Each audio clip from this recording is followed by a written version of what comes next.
Sometimes the world looks like you ain't ever seen it before.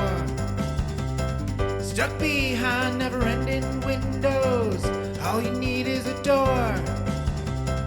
Searching for something to put a smile back on your face.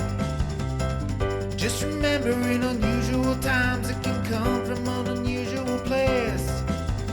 You need a partner for the ride, 'cause everybody needs a Clyde. So set your worries to the side. Just ask, say the word and I'll be there. Just ask, you know the greatest things in life all come in a pair. They say hindsight's 20/20, but that ain't far enough behind me. So if you want the sweetest honey, I think hindsight's 1990. There's no need to pretend I got a hand I can lend, 'cause when you really need a friend, just ask. Shit 90 shows taught me. Shit 90 Shows Taught Me was not filmed before a live studio audience. Are you ready to slay another day? So are we. Welcome back to Shit 90 Shows Taught Me. I'm Jess Sterling here with my co-host, Sara Fergenson. Sara, how are you?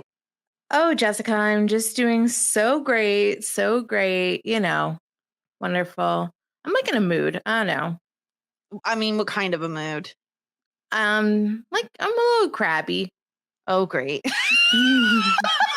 Well, that means we're in for a treat. Speaking of treats, it is such a delight, as always. Treat. A sweet treat she is. We are welcoming onto the podcast our friend Lindy. Lindy, welcome. Thank you. Thank you so much for inviting me on the pod and giving me a heart-shaped necklace. But I think actually I'm going to have to break up with you right now. Yeah. To be honest, I would be devastated. Like if you get a heart-shaped necklace, Jessica and I have talked about this before, a breakup should ensue. I just recently offset all of my heart-shaped necklaces from relationship past at a garage sale. How'd that go? Well, I don't know, because I just dropped them off at the garage sale, and you didn't actually like negotiate or anything. No, Adam's. I gave like a little pouch of that stuff to Adam's aunt, and I have yet to get back the pouch, so I don't know what sold, but you know, they're all junk. I feel like you would never buy any sort of like heart-shaped anything at a garage sale for fear of the bad juju. Me personally, no. But yeah. Okay. Actually, this is such a good question. Like, girlies, what do we do with jewelry from exes? It's tough because you're like, well, this is jewelry, but I don't want to wear this. So, but I don't know like who I would give it to. I don't know. Exactly. It's not like you're going to give them to your friends because your friends don't want to wear that. So like, this is an excellent question. What do you do? Especially like some things that are like silver or gold, or maybe has like little tiny diamonds in it. Like what do you do with it? But it's not like high quality enough for you to sell it at like a jeweler. Like a jeweler, yeah. I think you gotta donate it. You just gotta give it to a thrift store. Donate it. Okay. Or garage sale, like you said. Yeah, it's tough. Like I think I don't have a ton of experience with this. Like I've only ever received a few pieces of jewelry from exes. Engagement rings, obviously you return. Everything else, I think you either like repurpose it. Like if it's nice enough that you could like reform it into something else, I feel like you're kind of breathing new life into it in a way. But if it's like cheap, then I think you just donate it, ditch it, get rid of it somehow. You think that all engagement rings, when the engagement ring is broken off, should be given back? Well, okay, let me say it. And in the traditional world of like, there is a relationship and the person that you have broken things off with was the one to purchase said engagement ring, whatever the genders are between the people, I think, yes, the engagement ring should, especially if it is like, this was my great great grandmother's ring that she sailed across the ocean with. I'll clarify that, like, my engagement ring from a previous relationship, I did give back because it was his mother's ring. It was an heirloom ring, so of course I'm going to give it back. But my advice to my friend who got a divorce, I told her to fucking sell that ring and donate it to Planned Parenthood because her ex-husband is a Republican douchebag. Oh, see, that I would agree with. I think there are some caveats with this, Lindy. Here are my caveats with returning the ring. I feel like if you're to the point where it is you have been married for like a certain number of years, you're probably a little bit more entitled to keeping the ring. Especially if you have children that you would then maybe want to pass down the ring to or something like that. Maybe then you're more entitled. Also, if the reason you are ending that relationship is because the partner who gave you the ring is a complete asshole, I feel like you could do whatever the hell you want with it. Like, did they cheat? Are they a bad person? Like, then do whatever you want. That's where I stand. Yeah, it depends on the situation. I think you both have put out some good general guidelines, and just do what feels right for the situation. Yeah. Well, this is not all about the necklace, but I think that it is like definitely on brand for us to judge jewelry that was given from a boyfriend to a partner or a partner to a partner, whomever to a whomever, because we got 2 gifts today for Valentine's Day. We got the necklace that Xander gave Cordelia, which was a silver heart. And it's like a 3D heart. Also, we're talking season 2, episode 16, Bewitched, Bothered, and Bewildered, if that wasn't obvious. Yeah. I've had a heart locket.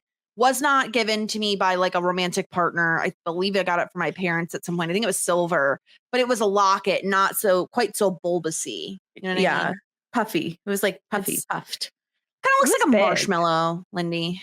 Yeah, it was really big. I wonder how that would look on. We didn't really get to see it because Cordelia when she wore it, she was hiding it under her clothes. So we don't know how it really looked. But it doesn't seem like the kind of fashion she would go for. She liked it though. She was pleased. And I don't know if it's because she liked it from a fashion sense or she was just like really touched that he would give her a gift. I think it's the latter. Yeah. I do too. Yeah. And then for me, I did think that the necklace was ugly, but I did also think it was really sweet. And I think like the perfect time to get your significant other a heart necklace is when you're a high schooler, not a 30-year-old woman. That is my general thought on that. I would agree with that, unless heart-shaped things is like, unless you know that is something the person is into. Nobody wants it.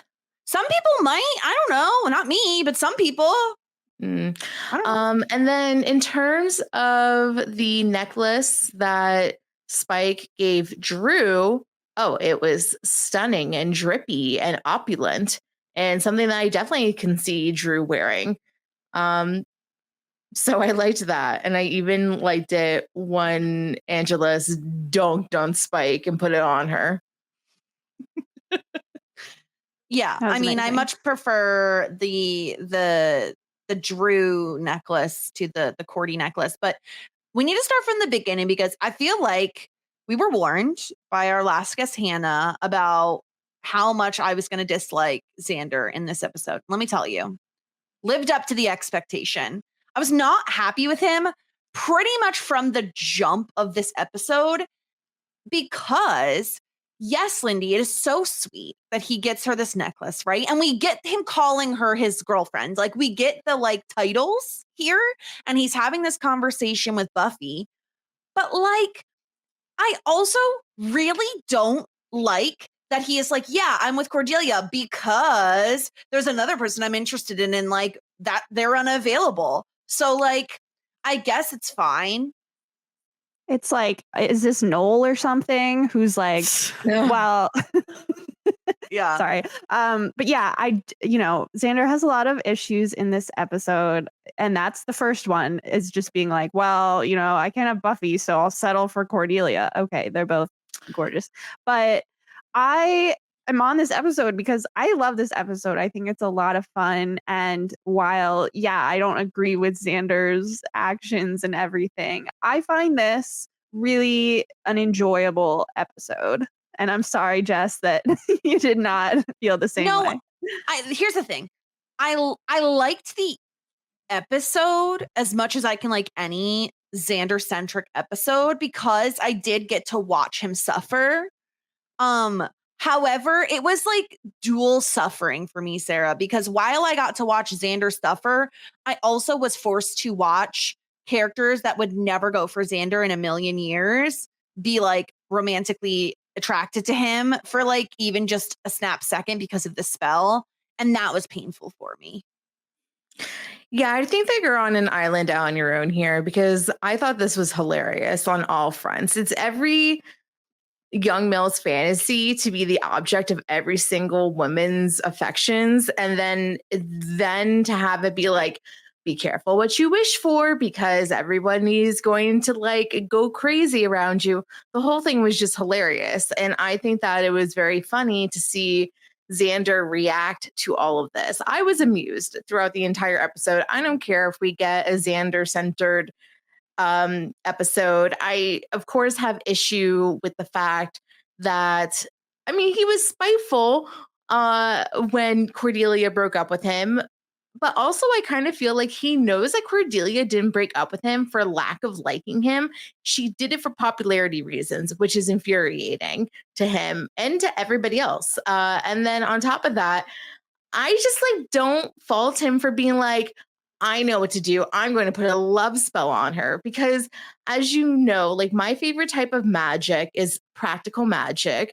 It's the love spells. It's like transforming what you look like. And I just feel like, once again, like this is such like a kiddish, teenagerish thing to do. Like when I was like young and like into like looking into different spells and magic and like just thinking about like I could maybe do little spells. Of course, the main thing that I was interested was love spells. So I didn't have a problem with any of this. And I mean, like we're gonna have like Xander-centric episodes from time to time. We're gonna have like everybody-centric episodes from time to time. I didn't mind it at all, and I just overall thought this episode was absolutely hilarious. Did you watch It Takes Two recently? No, but I was thinking about it when I said that. Yeah. Meredith Blake was 26. That's really. Yeah. I feel like they made her look a lot older. It was like Speaking of ages. Okay, have you talked about how old the actors are in Buffy? No, I don't think so. So, Sarah, don't look things up, because we know that Sarah likes to spoil herself, and I'll just tell you whatever you need to know. Don't look things up. I swear. Okay. I have not. Yeah, don't lie. Okay, you're pausing for so long that everyone knows you've spoiled yourself on something. No, going forward, I have not spoiled myself on anything. Really? I don't think I believe that. Okay. Maybe I know one thing, but I want Sarah to message me what she knows or what she thinks she knows, because I'm very curious. Okay, I'll DM you. Yeah, I want no part of this, because you know what? I have integrity about this stuff, and I don't want to know, because we make predictions. Well, I'm on Jess's side. Like, I hate spoilers when I'm watching something, but for Buffy, I've already seen it, so there are no spoilers for me. So, Lindy, tell us about the ages of the cast here. So I just wanted to mention that, because in the first scene that we see Cordelia in this episode, the outfit she is wearing with like, awful. Yeah, it just makes her look so much older than, she looks like a mom going to golf. Like she's like a 35-year-old mother golfing. Right. So I think she's around like actually like 27 at this time. Okay. Cordelia is. And the really okay, I hope this doesn't ruin things for you. Xander is like 18 or 17 or something, isn't he? Okay. No, he's like 26-ish. I looked this up today just to check. Yeah, so that's not a problem. But I I hope this doesn't ruin things for you, but the actress who plays Jenny is like the same age as Cordelia in real life. This tracks. I can see this. It's very 90s of the show. Yeah. I know it is, but it's very funny. 20 somethings, yeah. But yeah, the way they dress her. They dress Willow in such childish clothing, and then they dress Cordelia in this like country club outfit, like you were saying. Buffy's the only one who dresses her age, like I think across the female characters at least. But yeah, like I will say, as much as I got this episode sometimes really annoyed me because I hate Xander so much. I will say, I love that we're finally seeing the fallout of what happens when Miss Popularity, Cordelia, starts dating Xander and it gets out. And we see it in this very, I should say the second scene where all her popular friends are like, you're dating that geek, so you can't hang out with us. And they just ditch her. And I feel like I've loved Cordelia's growth arc. I know I was not big on her in season 1. I felt like she was a little one note. And then once they started writing her more and including her more in the Scoobies, I've really come around on her. I really liked her arc this episode alone of this is kind of her identifying thing, Sarah. She is the popular girl. That is how she identifies. And so without that, when she's stripped of that, it's really fascinating to see what happens.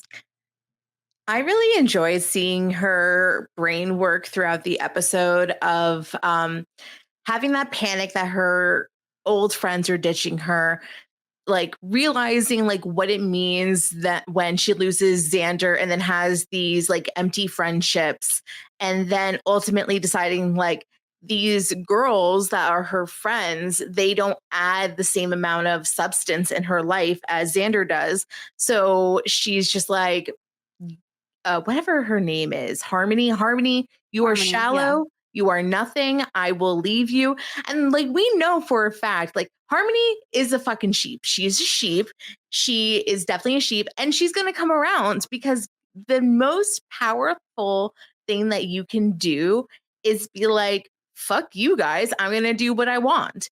The sheep are going to follow along with Cordelia. They'll come back eventually. Maybe they'll call her a loser for now, but Cordelia is always going to be cooler. And maybe, just maybe, it's going to be cool to be nice in this school for once.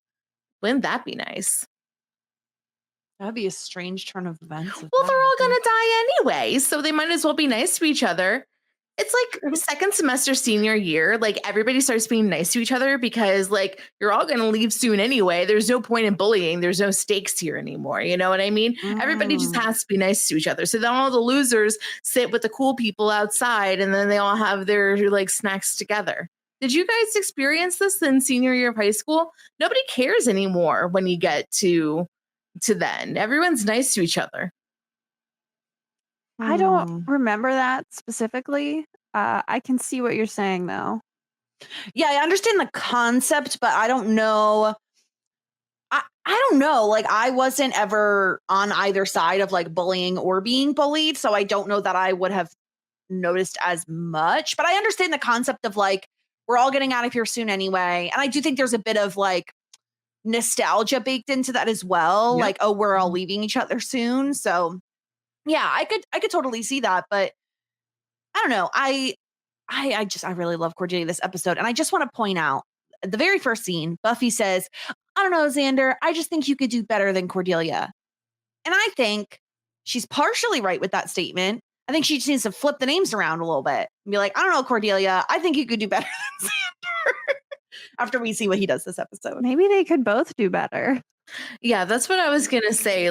There's a point in time where you have to realize that maybe some couples for different reasons could do better than each other. You know what I mean? Maybe they're both settling for each other. Now, I actually don't agree with that sentiment between the two of them at this point. And in fact, I think that I have turned around on the Zordy completely, purely based off of, I mean, this episode really did a lot of work for me. I think the fact that Cordelia put aside her pride and her popularity to be with Xander, for me, it went like up, up, up, up, up. In my opinion, especially in these rankings that we're going to be doing.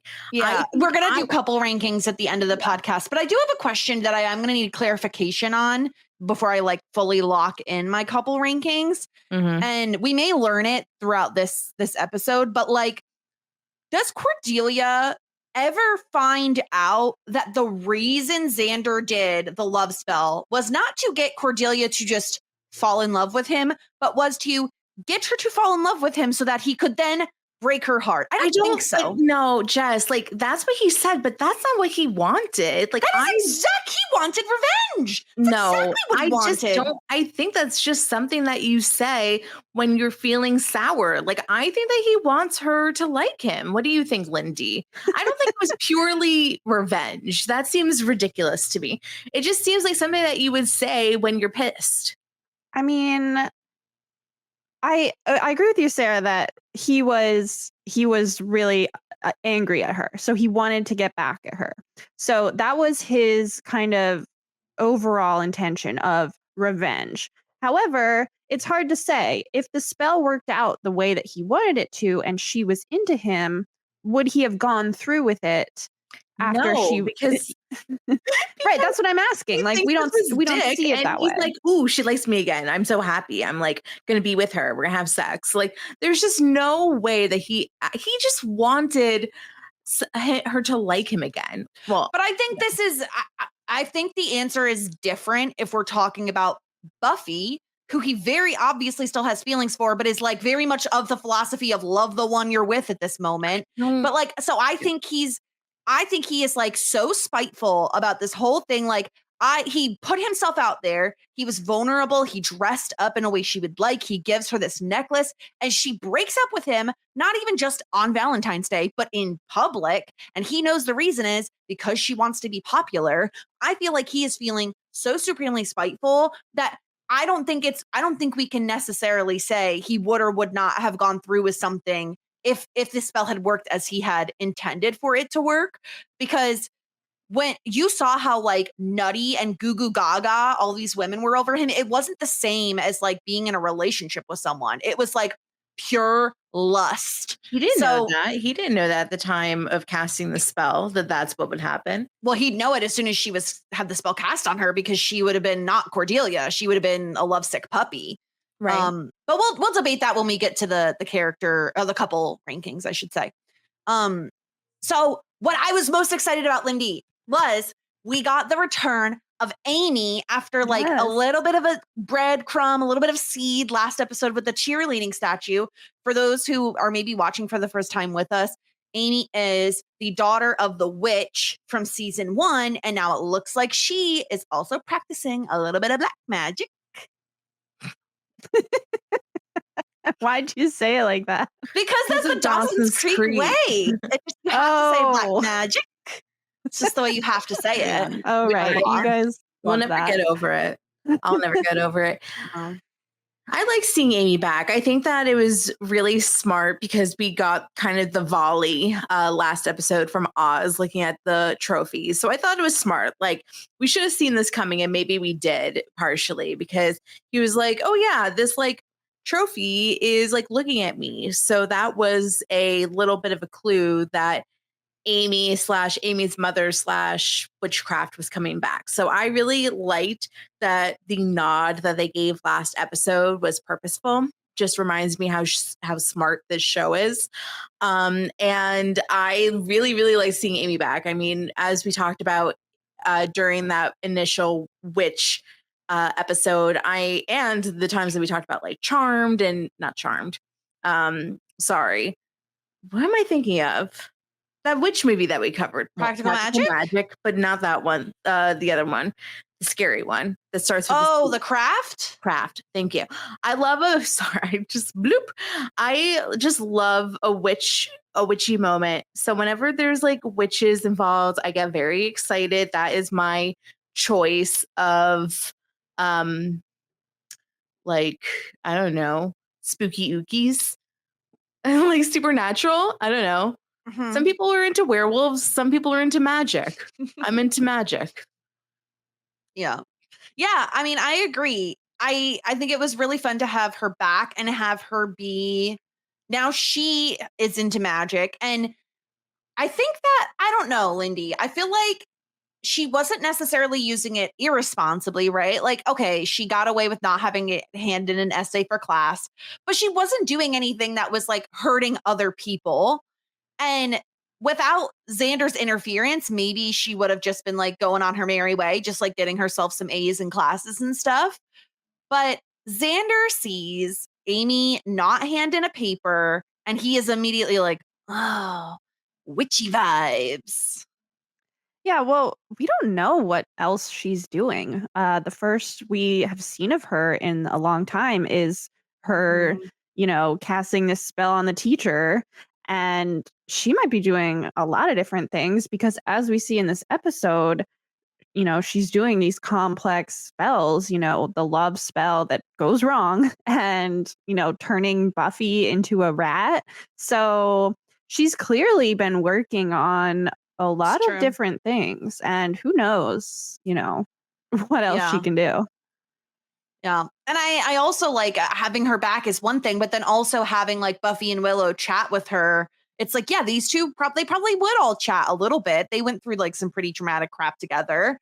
And I gotta say, the Waz vibes are just so strong in this episode, Sarah. When I just love the small moment of Buffy being like, go ahead, and Willow being like, my boyfriend's in the band.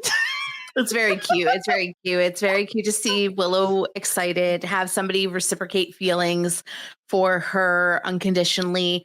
I think that they really got to like the next place of intimacy with each other, not physical intimacy, but like emotional intimacy, because as we know, Willow has accepted Oz for his werewolf ailment disease and loves him for it anyway. And he feels seen and appreciated. So their relationship is definitely extremely pure and like sweet in the best way.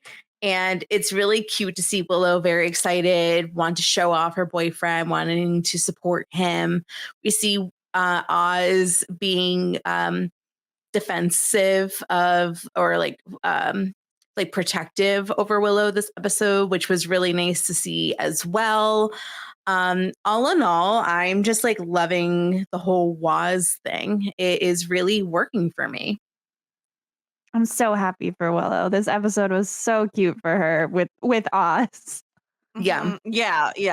Ugh, we'll get into the other stuff later. I mean, yeah, there's some other stuff though. Yeah.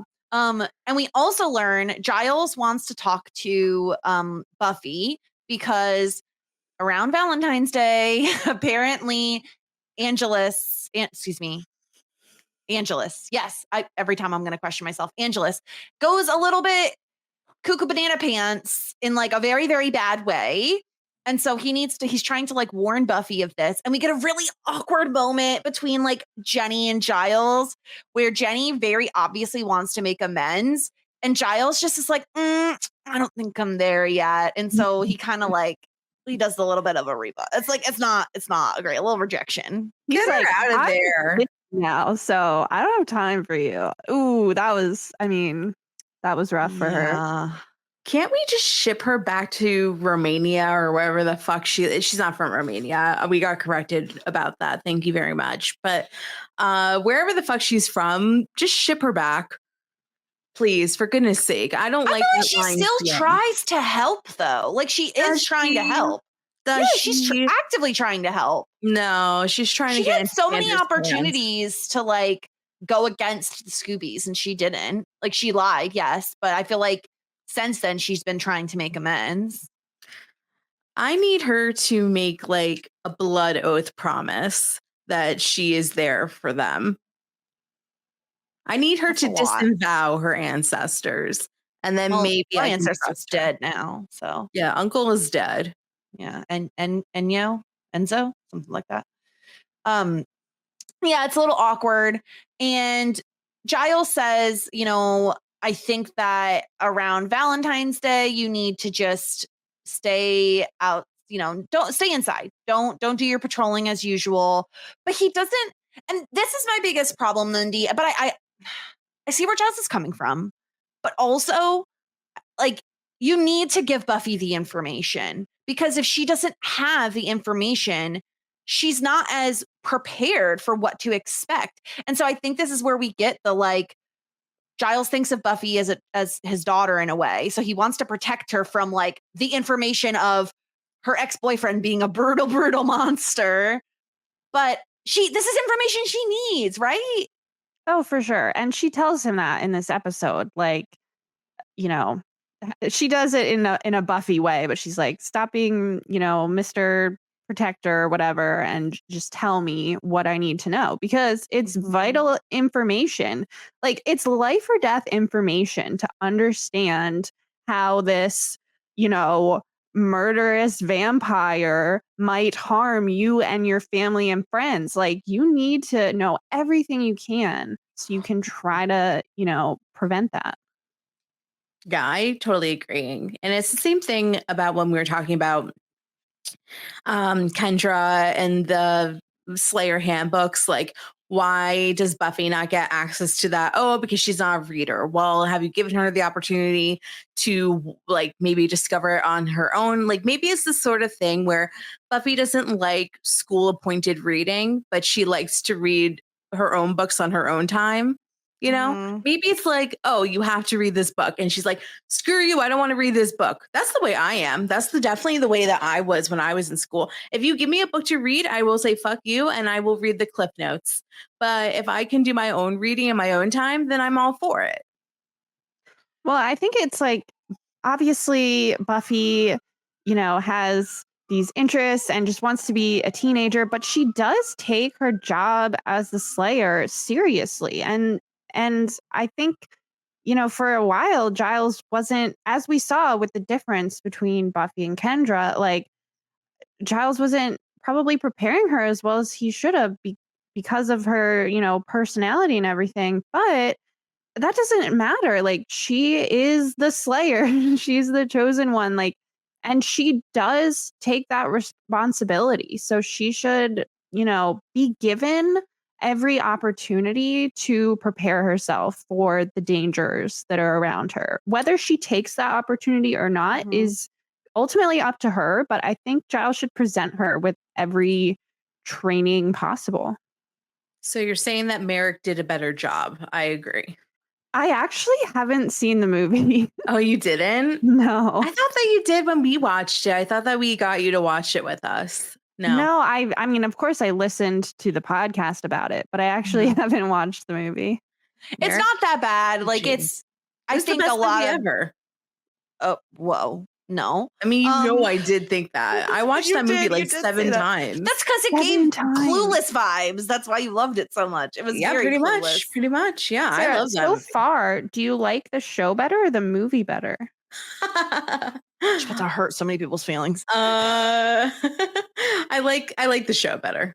You don't have to lie. No, I'm not lying. I'm not lying. I really do. I mean, like, I think that Sarah Michelle Gellar plays a great Buffy, but there's just something about the cadence and delivery of the original Buffy from the movie that really, really tickled me, purely because, like we talked about a lot, it was basically like Cher Horowitz is slaying vampires. And one of my favorite movies is Clueless. So I really, really enjoyed it. But overall, of course, I think that the show is done better.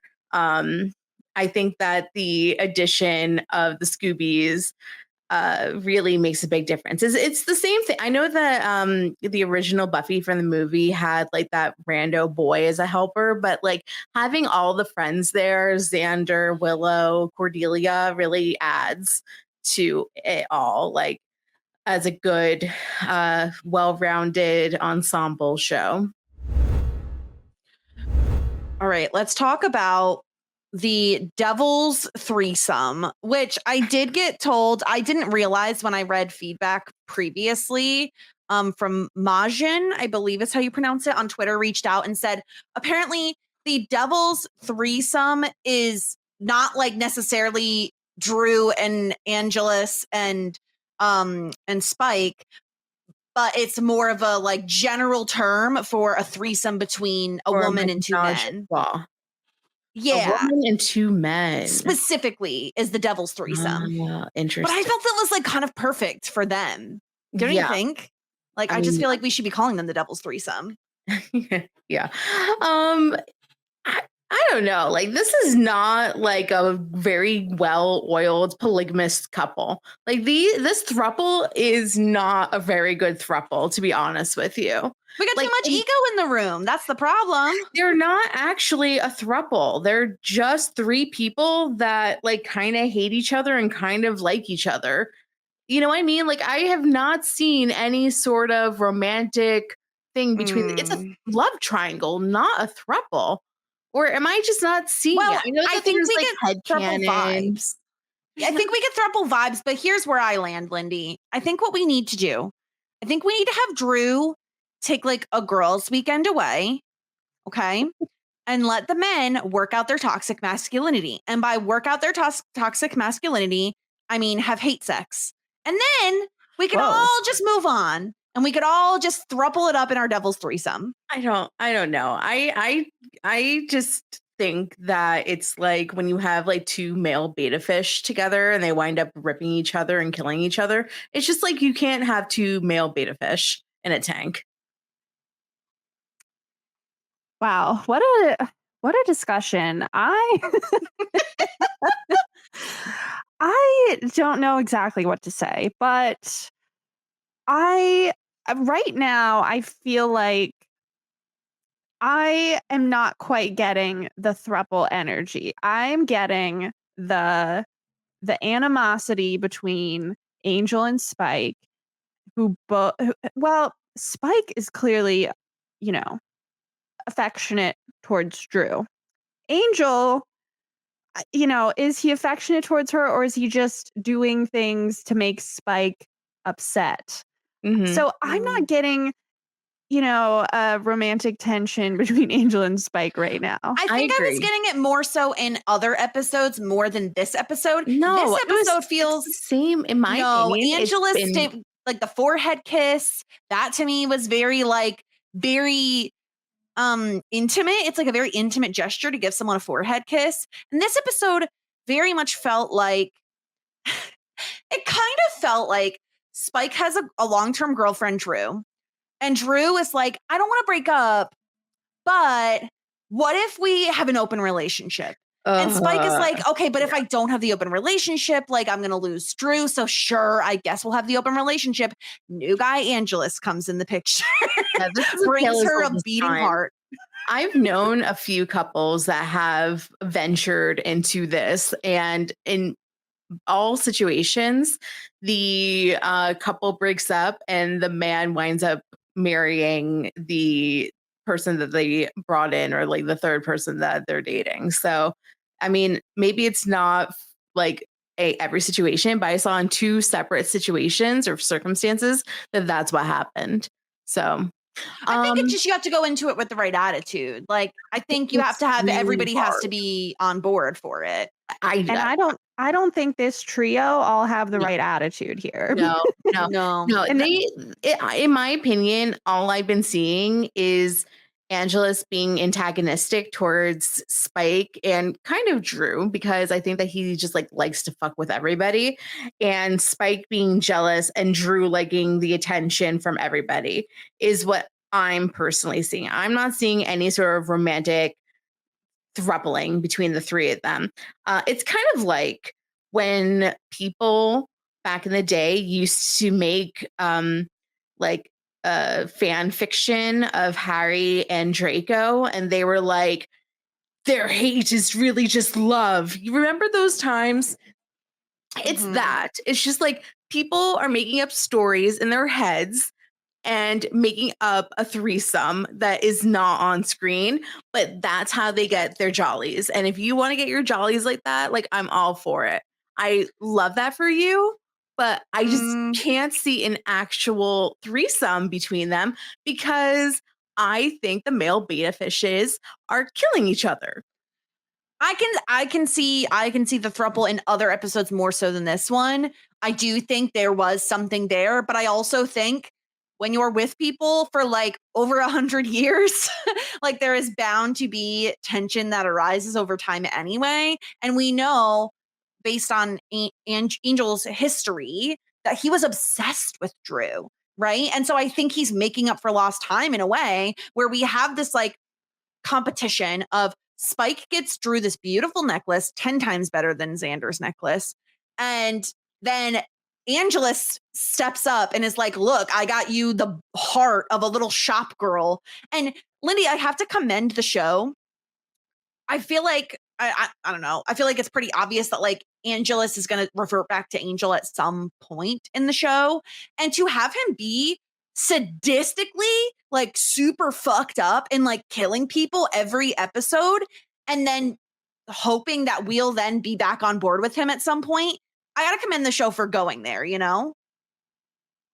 It is really going there. I absolutely love this scene. I love the way that Angel says, I found it in a quaint little shop girl. Because, you know, normally you would say shop, but it's shop girl. Yeah. He killed this girl. And then the way that he sees the necklace and says, cute. Like, it's so condescending and so antagonistic in the most enjoyable way. Like, I love seeing the dynamics between these three.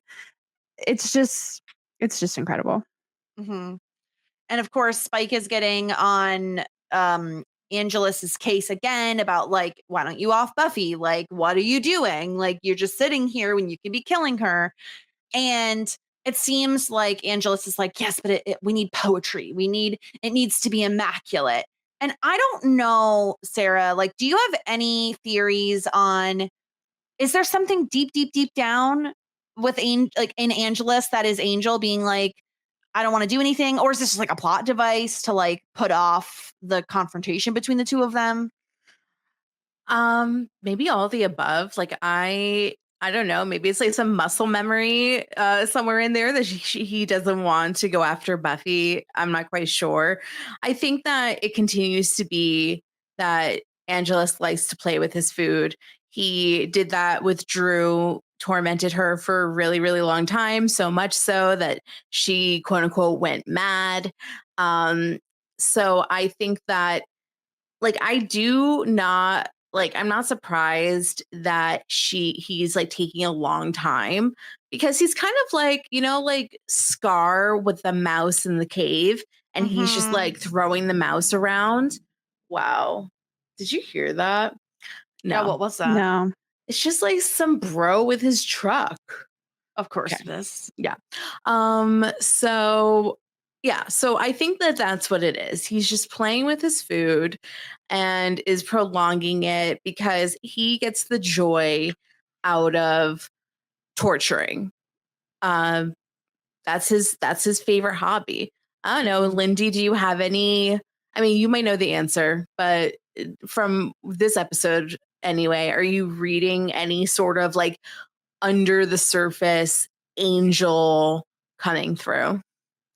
I'm really not. I agree with what you just said, Sarah. I think that, you know, Spike saying, why don't you just kill her? And Angel not having done that yet is him wanting, like Sarah said, to quote unquote play with his food. He absolutely loves the torture and the cinema of a really horrible way to make Buffy feel. So I think he's trying to think of what exactly can I do to make her feel the absolute worst she can possibly feel. That's what I want to make her feel. I think I personally would not read any, you know, drop of humanity in Angel because as we saw in the episode with the judge Right. was like, there's no human in him, you know, and that's how Spike and Drew knew that, you know, he was back to his evil ways. Like he is not feeling human right now.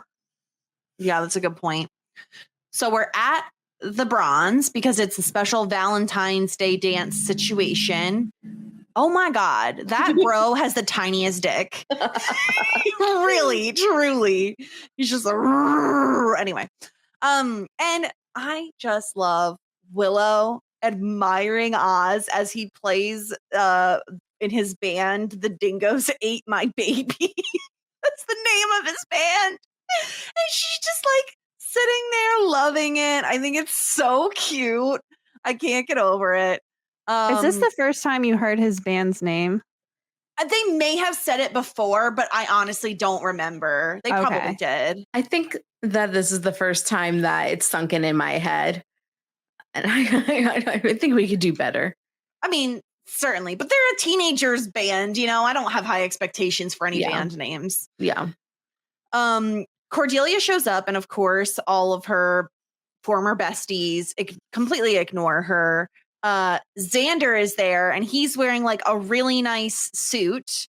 But we hop over to Buffy's quick, and as she said, she's not going to the dance. She's doing a night in with her mom. I like this as like mother bonding time. We're gonna like binge bad food and watch terrible movies and just have a good time together. Unfortunately, it's interrupted because she gets delivered. And this is a bad omen already, Lindy. In a black box with a black bow. Woof. There are a bunch of red roses and a little card that just says, soon, ! It's ominous. It really is. And so romantic. Soon I'm gonna kill you versus soon we're gonna fuck. I don't know. Well, like, I mean, it's just amazing how oblivious Joyce is, you know, but I guess you could read this as like, oh, someone sent you flowers and wants to be with you soon. It's Valentine's Day. Yeah. Roses are expensive on Valentine's Day, so someone spent a pretty penny on Buffy. Yeah. I mean, I wouldn't be surprised that Angelus kind of has like an in with the florist and his apartment is just filled with red roses. That would be so romantic. You think it's filled with roses right now or just always? Always. Well, he's a flower guy. We saw his apartment. It did not have flowers. Well, we saw Angel's apartment. Angelus didn't have time to redecorate. Oh, okay. In between. I know we saw it, but this is my headcanon. You guys can have your thruples. I'm having the roses. That's what I'm taking with me. Okay. So Xander and Cordelia have a conversation, and she's like, "Ugh, like you look so good. Like this is going to make this much worse because he's wearing a suit." And he gives her the necklace, and she looks at it, and she's like, "Oh, this is like so sweet. We need to break up." And Xander flips out and like, listen. If you're being broken up with, I feel like you do get a little bit of leeway here. You get a little bit of leeway to overreact because you're being broken up with. And I see his point of it's Valentine's Day. And yes, that sucks. He full on yells at her. And I'm just like, I don't know, man. I don't know. I don't know that I could. I guess it's bad that it's in public too, but no one's around when she's doing it. I don't know. I don't know how to feel about this. Lindy, tell me how to feel about this. Well, it does make you wonder, like, why is the timing like this? Because, you know, she likes the way he's dressed. She seems to love the necklace and the gesture of the necklace, and immediately turns around and says, I'm breaking up with you. That was so quick. She didn't even reconsider after this whole interaction. And I feel like she should have taken some time to reconsider before doing this. So I don't love that she breaks up with him immediately, but also somehow still takes the necklace. Like, she shouldn't get that. She broke up with him before definitely should hand it back. Yeah, that's true. To me, it just proves that has nothing to do with Xander and everything to do with her popularity that seemingly is slipping through her fingers. Oh, yeah. As well as her friends. So I think that like she is just like, I need to do this because I'm literally losing everybody that I consider my friend. Mm-hmm. And she just does. Yeah. And also Cordelia looks so good like in this scene. I think her dress and her necklace and everything. I think she looks very, I mean, I don't know, very of the holiday, right? It's like black and red. I think she just looks, this is like a very good, like, this would be a very good like revenge dress or like a divorce dress, but I mean, it's a little bit cruel as a breakup dress, I suppose. Um, so obviously Xander's very upset, and the next day we see him go into school, and this is awful. This never happened at my school. I don't know if this is a thing at other high schools where obviously everyone knows. That's no secret. That didn't surprise me. But the fact that everyone's like pointing and laughing at him and being like, huh, way to get ducked, bro. Like, what the fuck? These people are fucked up. That's so mean. This would never happen. Rough. And I was a little like, it seems a little weird to me that people are making fun of Xander because he got broken up with by the most popular, like super gorgeous girl in school. Like, you would think that would raise his coolness level like a little bit, and people wouldn't be like, wow, you're such a loser. Cordelia broke up with you. Like, it's Cordelia. Yeah. I agree with you. And so he's really upset. You know, the Cordelia's friends like poke fun at him as he's walking through the halls. And so immediately he gets an idea. He pulls aside Amy and he basically blackmails her and says, listen, you're a witch. I know you're a witch, and I'm going to need you to do something for me. We're going to cast a spell, you and me. And I mean, it's obvious from the way Cordelia looks at him that like I don't know, she like feels bad about this whole situation. Like, I feel like we get that immediately, Sarah. Like, there was no question in my mind as to why Cordelia broke up with Xander. It wasn't because of his personality or anything, as much as as flawed as I think that is. It is strictly the popularity and the friends thing. And I think it's her identity too. I feel like she's slowly, being a teenager is already very difficult. And I feel like identity is a huge piece of that, figuring out who you are. I think she was very comfortable with who she was, being the popular girl all this time. I think being integrated into the Scoobies is one thing, but losing that previous piece of your life, of that popularity and those friends you've become accustomed to, I think was just one step too far for her. So I think the sad face does it all for me in this moment where she sees him walk by and she just has puppy dog eyes. Yeah. It moves you. I love Cordelia. I really was affected by her in this episode. I 10 out of 10 for me, Cordelia in this episode. Again, like the breakup is the breakup is brutal. And like, but I agree. I think it was you, Lindy, that said like, I feel like she had the mentality of if I don't do it now, I'm not going to do it. And so she just kind of had to rip the Band-Aid off in that moment. I don't fault her too much for that. Was Meg, is that her name? What's her name? Amy. The witch? The witch. Yeah. Yes, Amy. You know what it is, Lindy? I think that I just like Veronica Mars, the blonde girl. Oh, Meg like, from Veronica Mars. I was like, it's Meg. I was like, no, it's not. Where did I get that from? It's Meg. All blonde girls are Meg, I guess. Kate. Wait, what's her name? Amy. Where'd she get Kate? Amy. Was Amy too eager to cast the spell? Was she a little bit too agreeable? I feel like she's like, oh, cool, more practice. Like, yes, you're blackmailing me, but you know, I'm gonna do it because I want to see if I can. Right. Like, if she really didn't want to, she could have just like turned Xander into a rat right then and there. You know, clearly she's capable of that. This is true. You're so right. Yes. But so she could have done that and not gone along with his plan, and she would have been fine. She, you know, so I think she was like, oh yeah, this actually, sure, why not? Like, I'll do a spell. That's fun for me. Yeah, she really didn't warn him a ton, right?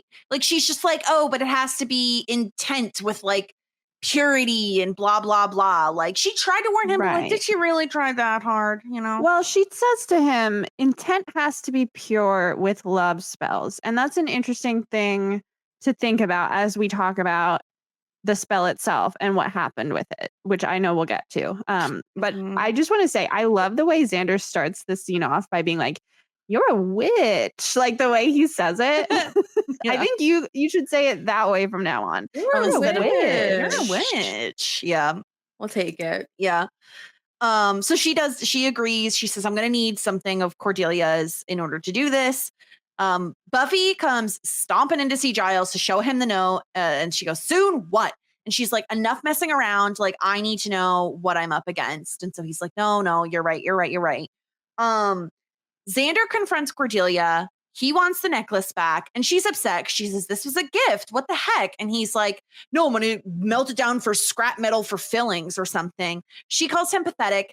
This scene right here was maybe my favorite of the episode, Lindy, because this to me showed who Cordelia is at her core. She pretends it is in her locker. She goes to her locker. We see that she's actually wearing it under her shirt and she takes it out and gives it back to him. And I was like, oh, like it just was like a little bit of a gut punch, you know?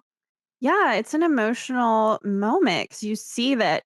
I think this is the first time you see, like, okay, she actually cares about her relationship with Xander and she would like to do that, but she's just facing the judgment of other people and buckled under that pressure.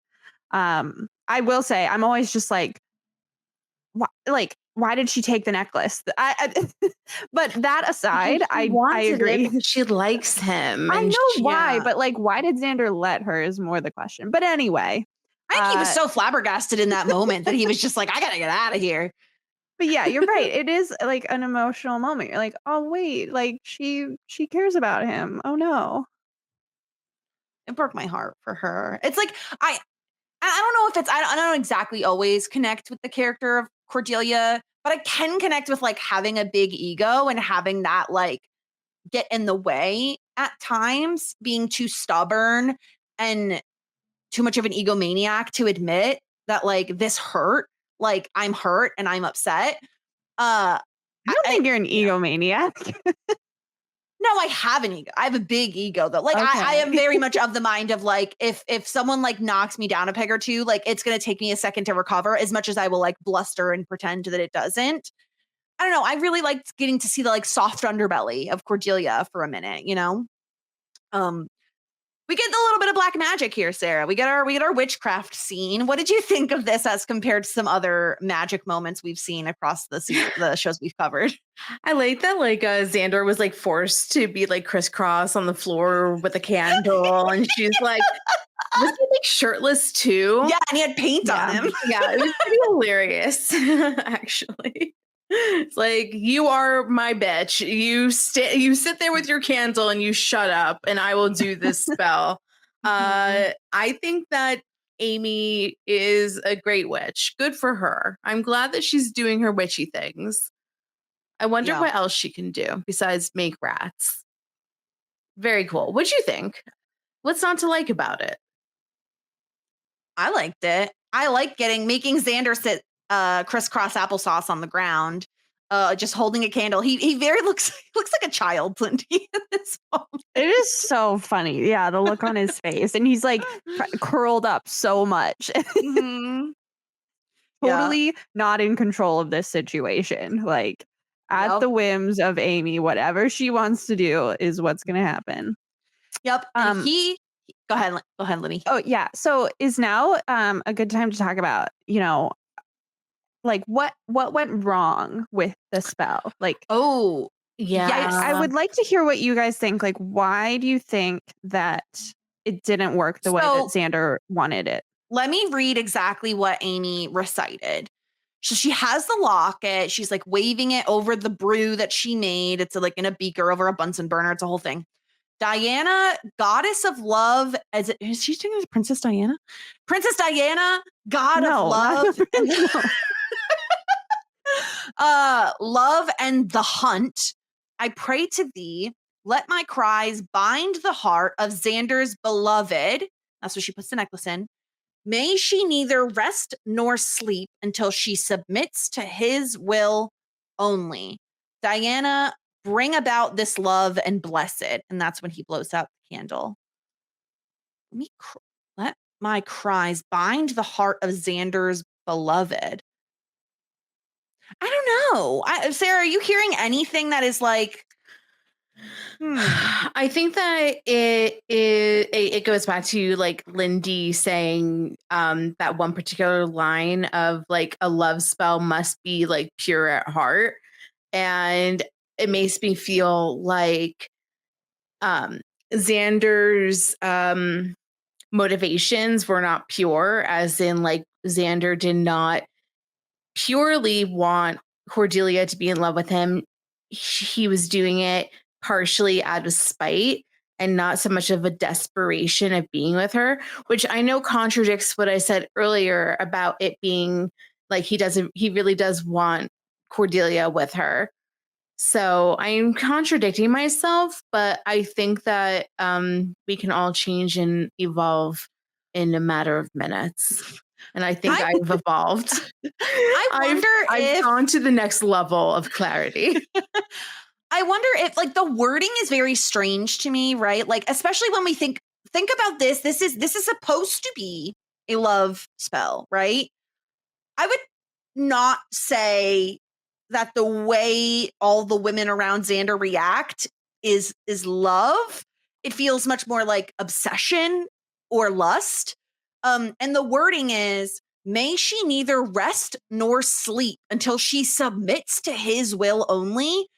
What about that says love to anybody? Like, that is not the way I would perceive love to be. So I'm almost wondering if like the wording of the spell is like faulty in some way. Because that is exactly what happens. Although I guess we would be saying that all of the women around Xander are his beloved, which doesn't seem to track, Lindy. Yeah. Well, I just wanted to get your thoughts. I actually have a little bit to say here, if that's all right. Yeah. So a couple things. You're spot on in terms of like the obsession part of it. Like, it's not just love, it's obsession. And Giles himself says that in this episode. Like, this is dangerous. It's obsession. It's not love.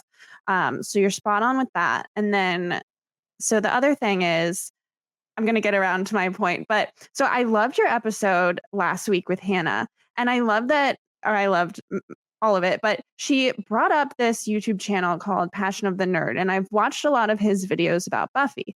There is so much content about Buffy out there. There are books, there are videos, there's everything. And there's also this one book that I really enjoyed. It's called Buffy the Vampire Slayer, Metaphor, Myth, and Morality by Mark Field. And it goes through every episode of Buffy talking about, the metaphors and the themes and everything. So I really enjoyed reading that. And I'm just bringing that up because the ideas that I'm about to say, like, aren't necessarily things that I just thought of by myself. Like, I've, consumed this content about Buffy. And so I'm not just making this up out of nowhere. But one of the things brought up in that book chapter is about how, possibly there are different theories about like why this spell went wrong. And possibly one of them is that, the wording of the spell, find the heart of Xander's beloved. Well, possibly it went wrong because Xander loves all women. Like, he's trying to get with anyone. Like, he looks at linoleum and wants to have sex. You know what I mean? Like, yes. Yeah. He is a teenage boy who really wants to be having sex. And so probably we can assume that any woman he looks at, he's thinking about her in that way. And so that could be part of it, of buying the heart of his beloved. Well, he kind of loves all women. And so that could be what happened. Okay, I could get behind that. What else? I like it. Yeah. Well, that I think that's like probably the main major theory. But I also agree with what Jess was saying. Like, Amy in the hallway said, behind a love spell, it has to be pure intent. And we know for sure that Xander did not have pure intent. So possibly it could have backfired because, he wanted to do this love spell on a quest for revenge. But because his intent wasn't pure of heart, it backfires. And actually, all of these women are kind of gonna get revenge on him. Like, the woman he has spurned the most, which is Willow, is leading the charge to come after him with an axe. Like, it's a direct, backfiring of his intent was revenge, and actually these women are going to get revenge on him. So that's another kind of aspect to think about. But there are so many That's interesting. things you could say about this, but that's just a little bit that I wanted to dive into. There's also the possibility of Amy like being resentful that he's blackmailing her, but I don't think her intent was to get herself like in love with Xander. So that I don't know that theory really holds up well. But whatever the reason, it obviously did not go off as planned because the next day Xander has his fucking little swagger on down the hallway, approaching Cordelia and her friends. And he's like, "Hey ladies, how's the weather?" And Cordelia very obviously is like, get out of here. Like, are you stalking me now? And he's like, oh, okay. I guess it didn't work. And he walks away. But I did like this. I'm like, haha, like joke's on you, Xander. Take that. I was happy to see that. Yeah. I was very interested to see like how or why it didn't work. And then it became very obvious very soon that the whole thing backfired. Because is that when he is with Buffy and Buffy does the initial yeah, he interrupts Giles and Buffy talking about bad things that Angelus has done, including something with puppies and nails. Get out of here. And I don't know. Maybe I can't blame Angel for this, but I want to. I want to blame him for this because that's awful. You can blame Angelus, not Angel. Angel did not do it. Yeah, that's true. It's different. But I love Buffy's reaction. I don't have a puppy. Skip it. Like, yeah, please. Yeah, and so he starts. Xander comes in, starts talking to Buffy, and Buffy says like, "Oh, that's Cordy's loss."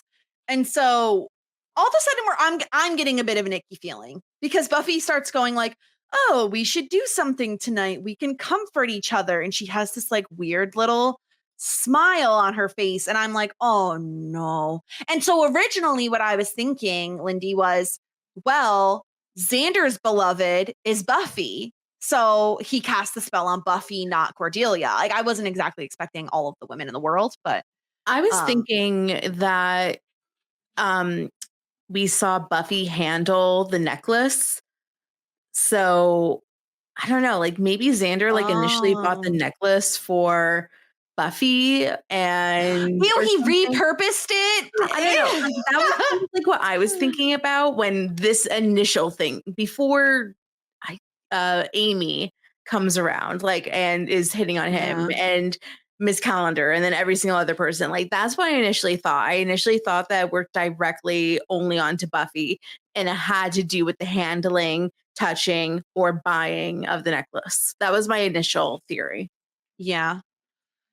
Yeah, this is interesting. Lindy, I have a question for you.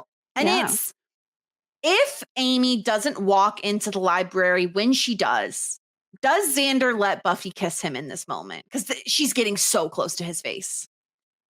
Yeah, maybe, honestly. Like, I know that later on he'll stop her, but this was different. This was before he knew that this was the result of a spell. So he's just like, wow, my wildest dreams are coming true. Like, Buffy's into me now. Okay. Like, yeah, I think he would have gone for it if he hadn't been interrupted. This is Xander's worst moment in the episode is when Buffy's like, yeah, let's just hang out, the two of us. And I like how that's set up earlier in the episode before the spell of like, yeah, they're just hanging out, the both of them, like in the graveyard while she's slaying, like they're friends.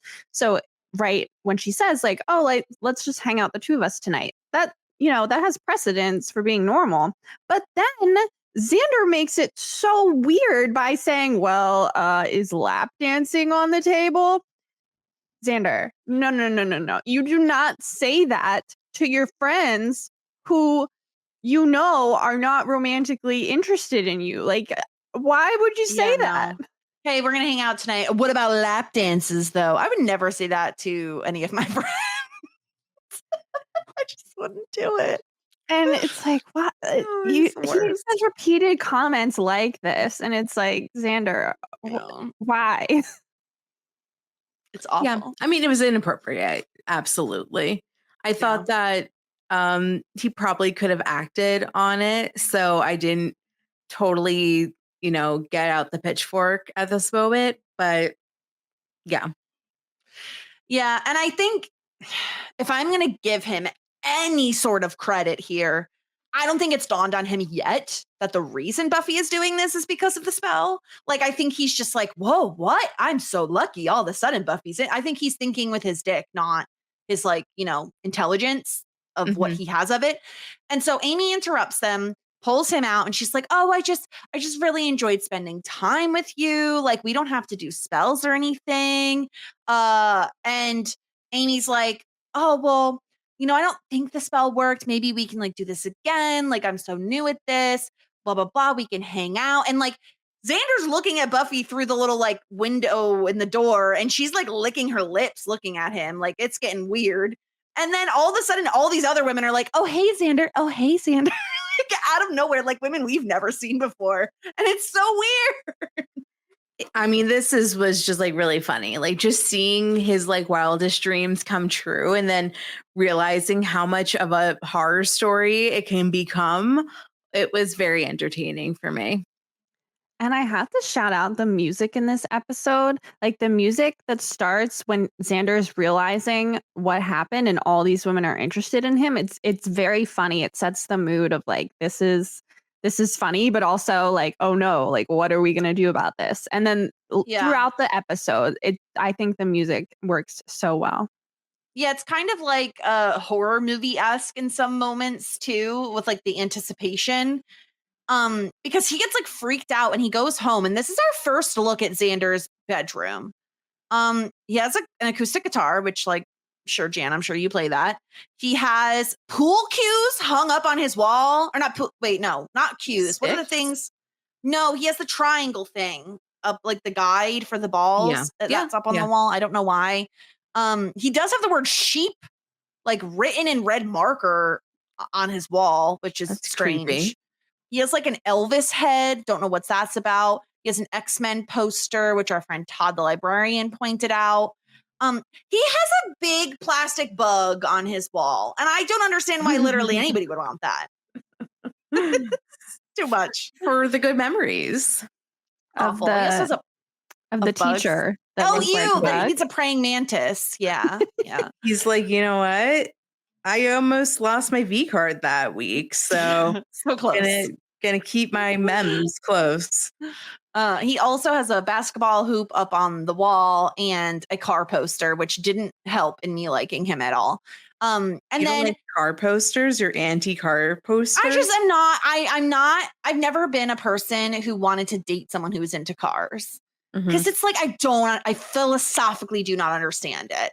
It's a car. If they can fix your car. Sure, but that's more a mechanic sort of thing rather than a I'm going to buy this super cool sports car. Broom, broom. I don't know. This is not my thing. But he sits on his bed and he gets a surprise when Willow pops up, seemingly wearing one of his shirts. And no, Lindy, no. This is rough. She says she wants him to be her first, okay? I'm not okay. I'm not all right. I mean, it's mortifying, right? She's clearly under a spell. She has no control over what she's doing. And it's already very awkward between the two of them for very obvious reasons. She's with Oz. The whole thing is very unfortunate. However, magic is magic. And if it went berserky bazookies. And that's what it is. I mean, Willow is not immune to the black magic. So she's not wearing pants. Thank goodness, because typically she's wearing something that a Little House on the Prairie girl would wear. At least if she was wearing overalls, it would be so much more to have to take off. I'm just saying. Jessica, for once, she dressed sexy. Good for her. She dressed sexy on Halloween. It was a costume. It was Buffy's clothing. Yeah. We've seen her pajamas. They're ugly. There's cupcakes on them. I mean, I would wear pajamas. That sounds cute. Yeah, I would wear that. Oh my God. In fact, I went to Home Goods today and they had the cutest pencil holder that was like a cupcake. I didn't buy it because I was like, I don't need this. But if you think I didn't think about it, I did think about it. I totally relate to that, Jess. Yeah, it was adorable. I did think of you because I was listening to you, like you on a podcast as I was looking at it. Yeah, she like nibbles his ear and everything, and like, oh my God, like making out with his ear.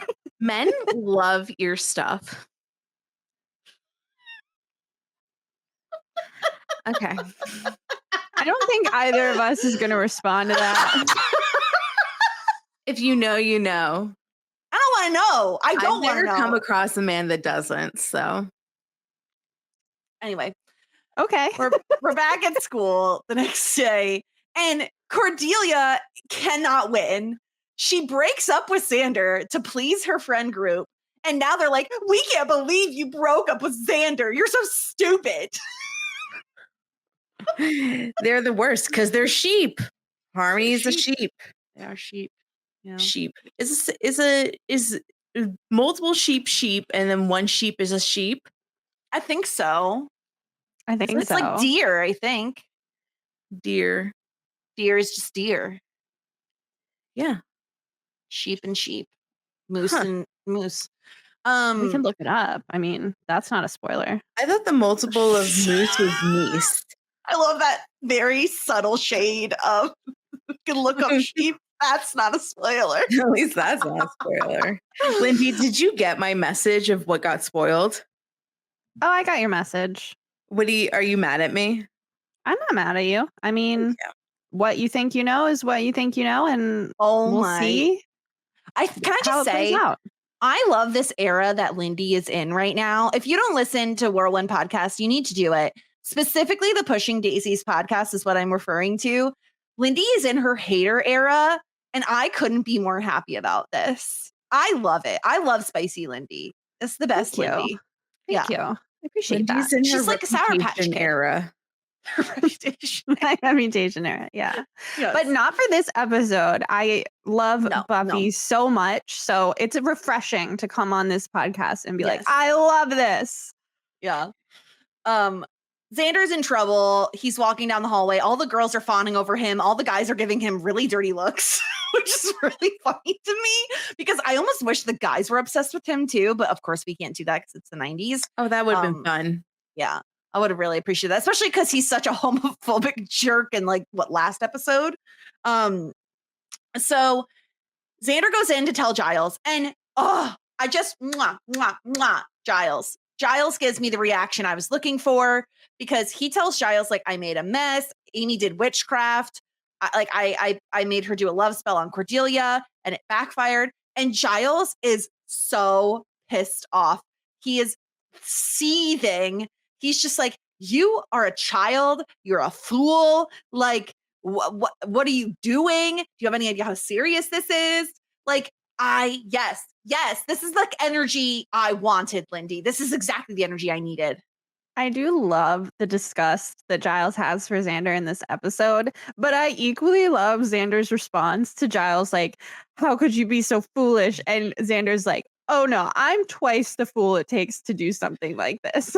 Like, he fully knows how stupid this was. That's me. The awareness is really funny.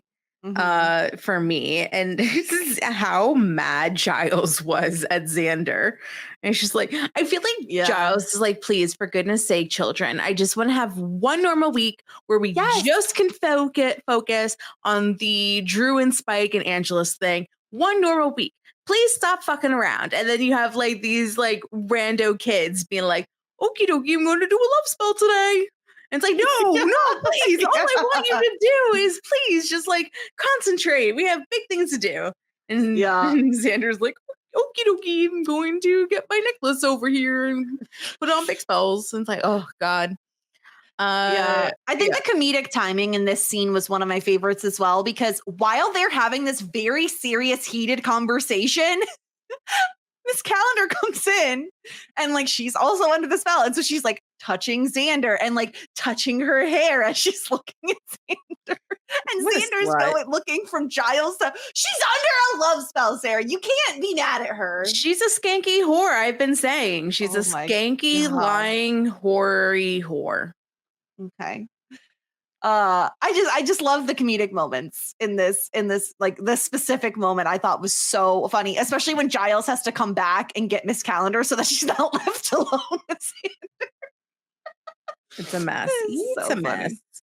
She's like reaching back for him as she's being dragged out of the room. It's just so ridiculous. He's such an idiot, Lindy. He tries to block off the door. Oh my This gosh. motherfucker just watched people walk through that door and push it open. And he's like, let me just move this card thing over here and no one can come in. I was going to point this out if you didn't. It's so funny. He tries to block the door. First of all, he only pushes the thing in front of half of it. And second of all, the door's open outwards, so it doesn't even matter. Yep. He just strolls right in. Can I give a suggestion to Xander in this moment? Lock yourself in the sex cage. Yes. They can't get you. That could be dangerous though, with No, everyone I mean, they gathering would- around it. Yeah, they'll swarm it. You I hate mean- swarms, Sarah, so you wouldn't like that. I do hate swarms of horny women. That's yeah, that's true. Yeah, Yeah. it's a mess. It really is. Yeah. So Buffy comes in. She's like in a raincoat with probably nothing on underneath. And Xander's like, no, like, please don't open the raincoat. He's like, it's not that I don't want to, but like, not now, not like this. This isn't the real you. Blah, blah, blah, blah, blah. Also, can I just say, I'm pretty sure Sarah Michelle Gellar got like either highlights or got her hair dyed in between episodes. It looks so good. It's very like platinum. I also think her hair looked very good this episode. I thought it was a Yeah. haircut. I couldn't really place what was different about it. It just looks brighter. So I think maybe highlights or something. Well, if we're gonna give Xander literally any credit at all this episode, I think this is probably where we do it. Where Yay! at least he didn't fuck Buffy. Of course he didn't. He's respectable-ish. Is he? Is he? Ish. This is such a low bar. Ooh, you didn't have sex with someone who probably really wasn't giving consent because they were under a spell. Woohoo! Good for Xander. He gets a point. Good. Okay, he gets a point. That's great. We don't have a point system on this podcast. So No, because it would be minus points for Xander every episode. I thought that he did good. And then Kate, no, her name's not Kate. Amy! Her name is Amy! Who is Kate? What are you calling her Kate? What is happening? Are you okay? I don't know. Amy. Who is Kate though? What character is that? I don't know if there is one. I'm about to go on a friend date and her name is Kate. I haven't met her yet. Okay. She's a friend of a friend. And after this podcast, I'm going out to get Thai food with this girl named Kate. So I think that that's where it's coming from. Okay. I'm sorry. Anyway. Amy comes in. Amy comes in and she's like, hey, Buffy, stay away from my man. And Buffy's like, stay away from my man. And then Amy turns Buffy into a rat, which is disgusting. And then this is what I really want to talk about because, like, sure thing. Yeah, magic. Why do whenever humans get turned into mice or rats, do they scurry away? Like, if they have any part of their humanness in them, shouldn't they know that they have to stay? Like, they always, in every form of media, they always scurry away. And then there's the whole, like, and I've seen this a billion times. Then we have to go and find Buffy because we have to change her back into a human, but she scurried away. So we have to find her. And at first it was Xander's job, then it becomes Oz's job.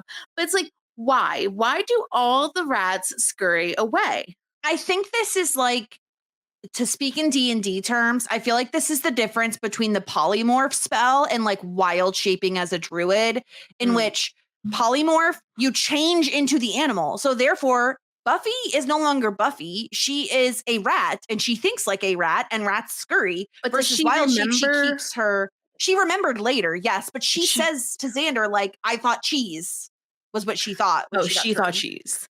Yeah. So I think That's a I don't problem that know. a lot of people have. Not me. I don't like cheese. I always think about cheese. I don't like cheese. Lindy, don't what like are your takes on cheese. cheese? I love cheese, actually. Oh, thank God. Okay, good. Yeah, I know. I know that I'm kind of out on my own, but the cheese take. I don't like cheese. Any But I'll have cheese? cheese at my party. Don't you worry. There's so many different types of cheeses, though. I'll have 100 cheeses at my party. No, I didn't mean that. She I means meant for you to like. I meant for you to try. I don't really. I mean, I like. We don't have to get into my cheese takes. This is ridiculous. Okay, so, yeah. Basically, so then Oz comes around, finds Xander, and is like, F you, I just spent all night with Willow. She was bawling. I don't know what you did, but you did something. And does he punch him? Or does he try to? I believe he punches He kicks him out. He's like, get out of here. Yeah, we have this big problem where like Amy turns Buffy into a snake, then she tries to cast a spell on Miss Calendar, and thankfully Xander stops her. Her eyes go all black and stuff. It's very creepy. If Miss Calendar was actually a techno-pagan, then wouldn't she be able to counterspell something? Or is Miss Calendar not really a techno-pagan because it's a fake job? I don't think it's a job. I think it's It's like a belief a system or hobby. something. I don't know. It's fake. She's not really a techno-pagan. Okay, well, I guess that's just theoreticals.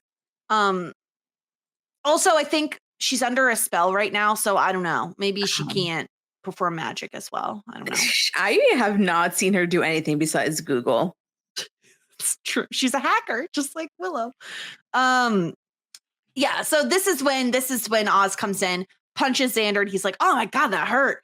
He's like, you upset Willow. I don't know what you did, but you did something. And she was upset. And so punch in the face. And I was like, you know what, Oz?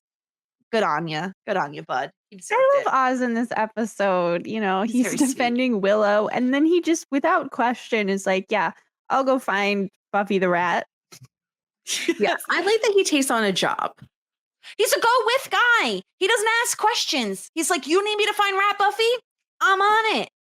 He'll pick up the pieces of Judge. He'll go find the rat. Like he's down to do whatever.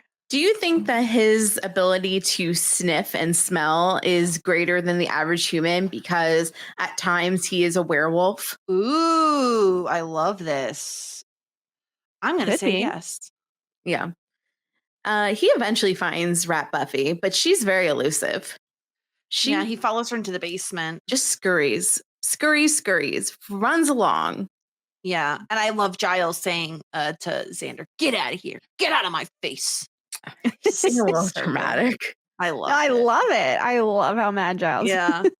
Yeah, because he goes out into the hallway and like Cordelia is just being attacked by all these women who have a hard on for Xander. The lunch lady is included in this. Yeah, she's like in this whole thing at the end with the group of women. Like she's a hairnet on. Oh my God, it's awful. And poor Giles is left to deal with Miss Calendar and Amy obsessing over Xander. And he's just like, he can't. He's just like rolling his eyes the entire time. He just can't deal with these women. So bad. What we have is real. And he's like, please, one of you help me. He's like, Amy, you need to reverse this spell. It's obsession. And so, yeah, this is where we get into like, it's not love. It's obsession. If you care about him at all, you'll help me save him. Instead of just sitting there, like wiping your face off. Willow with the axe was everything to me. Honestly, yeah, that is like the lasting image I have in my head of this episode is like Willow standing in front of the group with the axe, like tearfully angry at Xander. I think it's great acting here, and it reminds me of the strong emotions that Willow had when she found out about Xander and Cordelia in the first place. And she was like, I loved the emotion of that, of like, you'd rather be with someone you hate than be with me. And then here, it's again the strong emotion, tearfully, like, I'd rather see you dead than with that bitch, is what she says. She's under the spell. So it's not really her, but it's the same concept of like, Willow is deeply emotional about this attachment to Xander. Yeah. Well, yeah.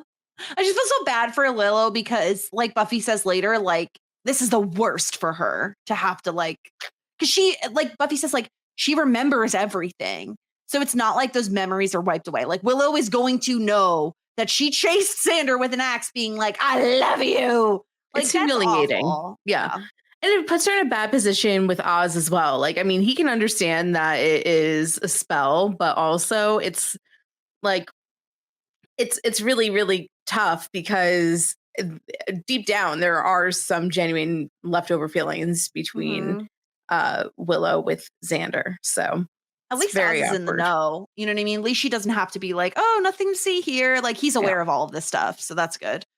But I don't know if he's aware of everything, but well, he's aware that there are like vampires and stuff. No, I meant like in general, like he's in the know on like the Scoobies and all of that stuff. Oh, right. Yes. It feels like a really dumb idea for Xander and Cordelia to go to Buffy's house. But they do.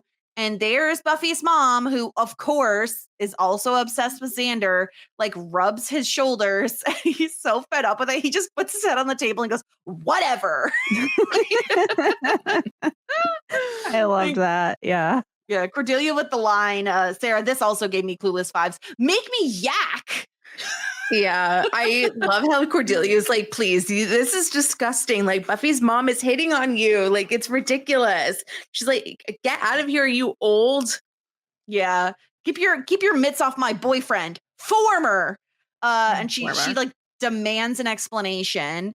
And like, Xander, are you kidding me with the like, what, you don't think women could want me? Fuck all the way off, Xander, with that. Come on. You have no right. You have no right. I mean, it's just like petulance because he got broken up with and it's like, see, people want me. I'm desirable. But she's like, yeah, there's just like, basically he's like, yeah, you think that nobody can want me without magic. And so he kind of outs himself a little bit. And she winds up finding out that all of this was because he tried to do a spell on her, which endears her to him instead of like gives her the ick. Yeah. And interestingly, so they go up to Buffy's room to try to hide out. And I feel like this is the only way, Lindy, that like Angelus was able to get Xander is because the window was open. So the rules of like inside, outside sort of thing, like he's able to kind of reach and grab Xander and yank him out the window. Well, I wanted to ask you guys about that. I think so. Vampires have to be invited in order to come in. So I'm pretty sure that Angel, when he was Angel, was invited into Buffy's house, right? But can't you revoke the invitation? Well, whether you can or not, like, I feel like the fact that he reached his hands in means that he is invited, right? Interesting. I guess so. Because there's a clear barrier, and you see that with Drew. Like, she cannot go past like the door frame, so he shouldn't be able to go through the window if he's not invited.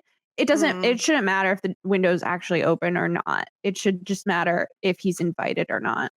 I think that he did not get his invitation revoked. He did not get uninvited from the birthday party. She really needs to clear that up because that seems like very dangerous. I'm just saying. I mean, yeah, you need a safe spot. You need a home base, you know, literally. Well, so Angelus is about to fuck up Xander hardcore. And this one was like the most upsetting is when Drew shows up. And she's just like, oh, don't fret, kitten. Mummy's here. I'm like, no, Drew, aren't you immune to this? Come on. I thought that was so funny too. I was just like, oh my gosh, like even Drew is obsessed. Like I just thought it was like really funny that it's like literally any female, anybody. And I liked the interactions between Drew and Xander because she's like, oh, you want to be with me for eternity. And he's like, can we start with coffee first? And she's like, you're my puppet. And I liked all of it. And thankfully he did not get bit because the angry mob of women come after and start going after Drew. So really saved by the mob. I loved the Drew part of this. First of all, I love Drusilla in general. And I love that you gave her the little nickname Drew Lulu because she's delusional. She's Drew Lulu. Love that. And it's just every line of hers is just so wonderful to me. And in this scene, it's when she says to Xander, your face is a poem. I can read it. Everything she says is so funny. So I love that she showed up and foiled Angel's plans. And it's good to have like, what the heck is happening? Like, why? Yeah, why he does say like Priscilla him defending Xander? Yeah, I love the him line. It's like very funny. But yeah, she gets interrupted by all of the women, including Willow with her axe and the lunch lady. She's like pinning Xander to the ground. Cordelia comes out. She like wrestles away the axe. She's like pushing women aside to get Xander. Drew tries to follow them inside. And like you said, Lindy, she's unable to. Everyone's like, I love you. And thankfully, in the meantime, Oz finds Buffy, who is like gonna be changed back very soon, and then she's naked, which is a little awkward, but I do love that Oz was just like, okay, I'll go get you some clothes. Super chill, no big. Yeah, no peeking for him. He's pretty good. He's so kind. I love him.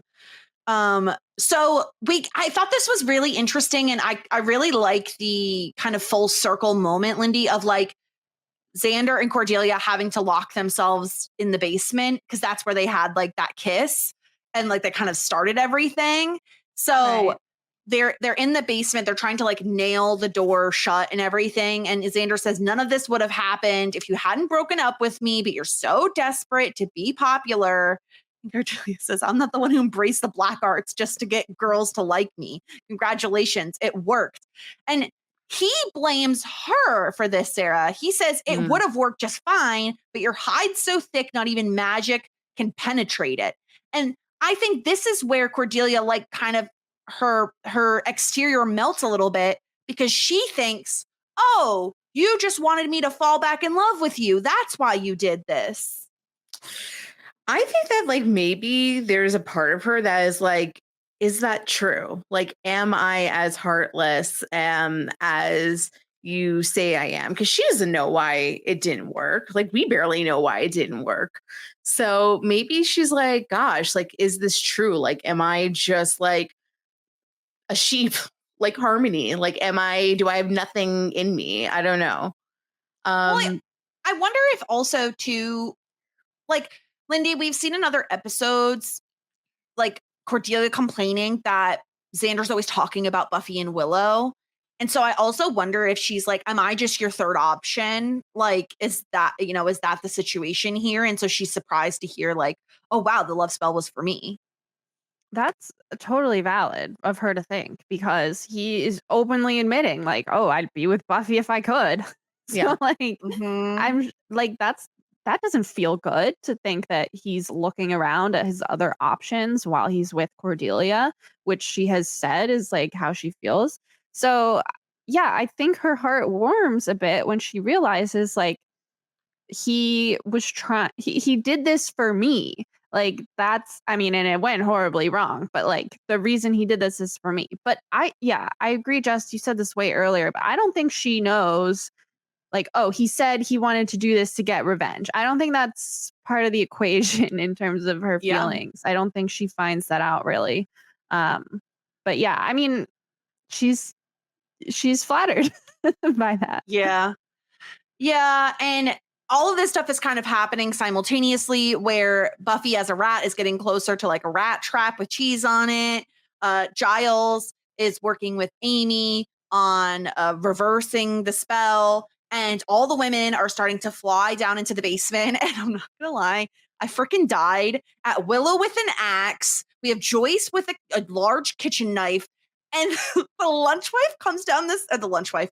lady comes downstairs with a rolling pin.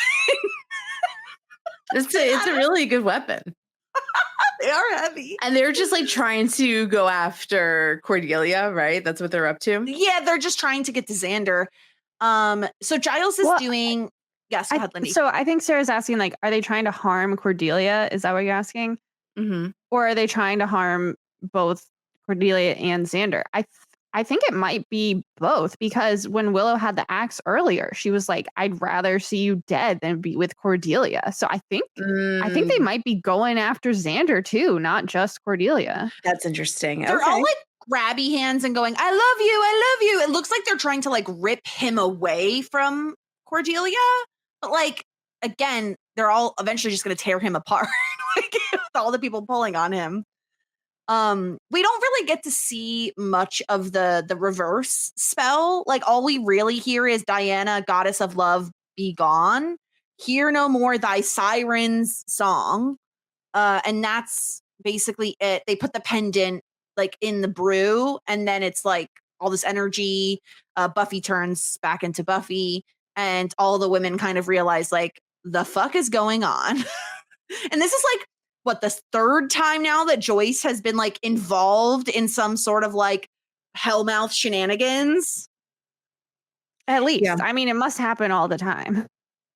And so they're like, oh, it's a scavenger hunt. That was so weird. I was like, what the heck? Like, why are you going? I think it's just easier to believe the ridiculousness of ridiculous lie rather than the ridiculous reality, I suppose. Mm-hmm. Right. Yeah, I feel like they've used that before. Yeah, I mean, this comes up a lot.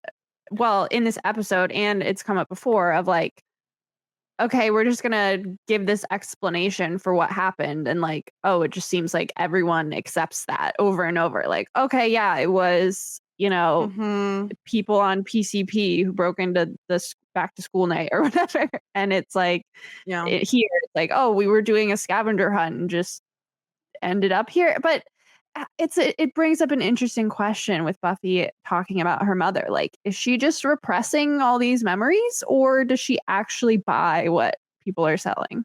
Yeah, it's ridiculous. But we get basically the debrief between Buffy and Xander the next day, where she says that like, well, everyone remembers everything, unfortunately. Willow isn't even talking to Xander.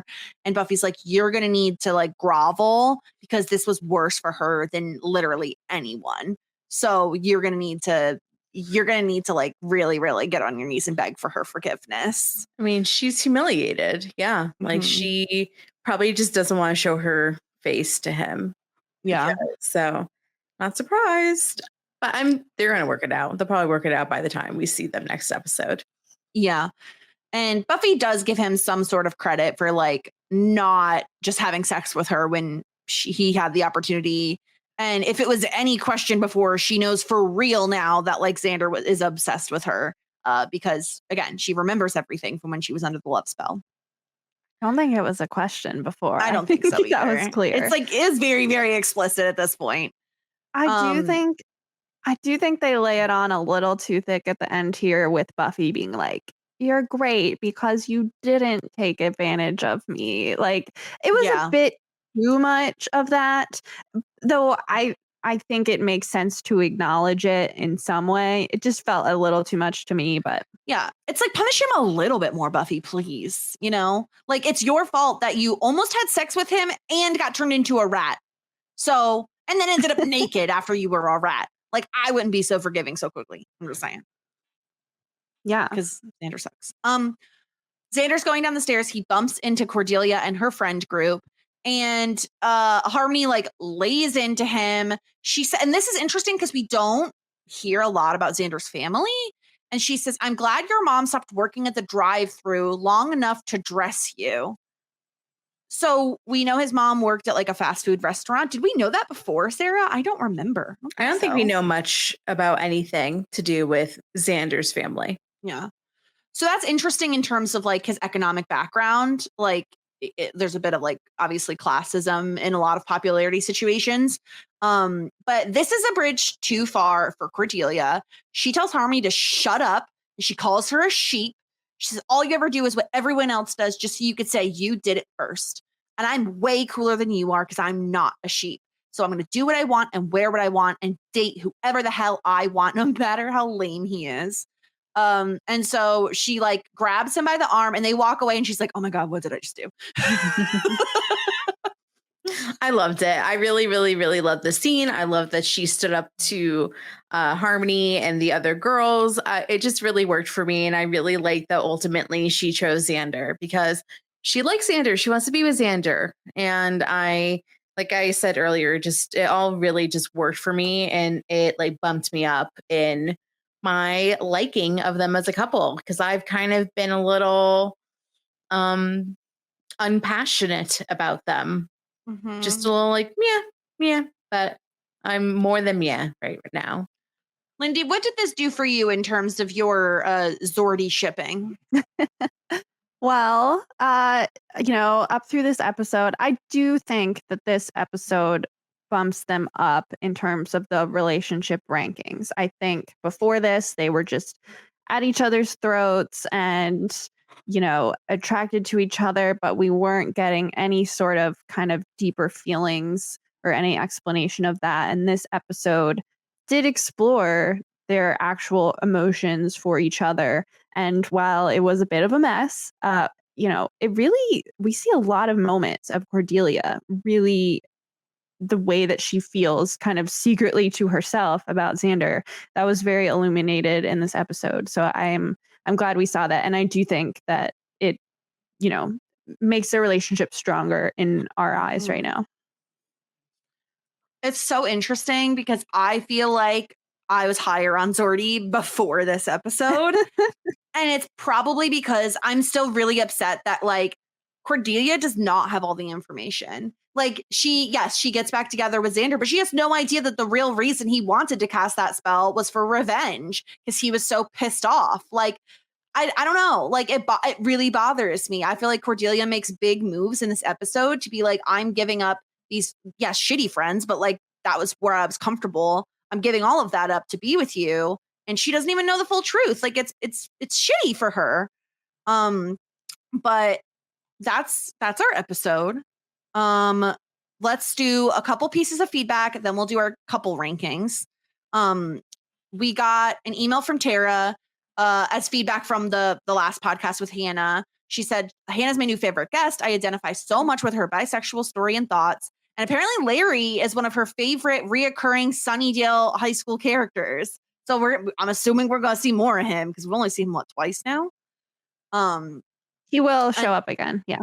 Okay. She also said 100% the Beast in Beauty and the Beast is hotter as a beast than as a human. And she teases the library cage will have so many uses through the years. So okay. That is fascinating. All right. So it's more than just a sex cage. Apparently. I don't think that's one of its uses right now. Whoops. Okay. Okay. It will be.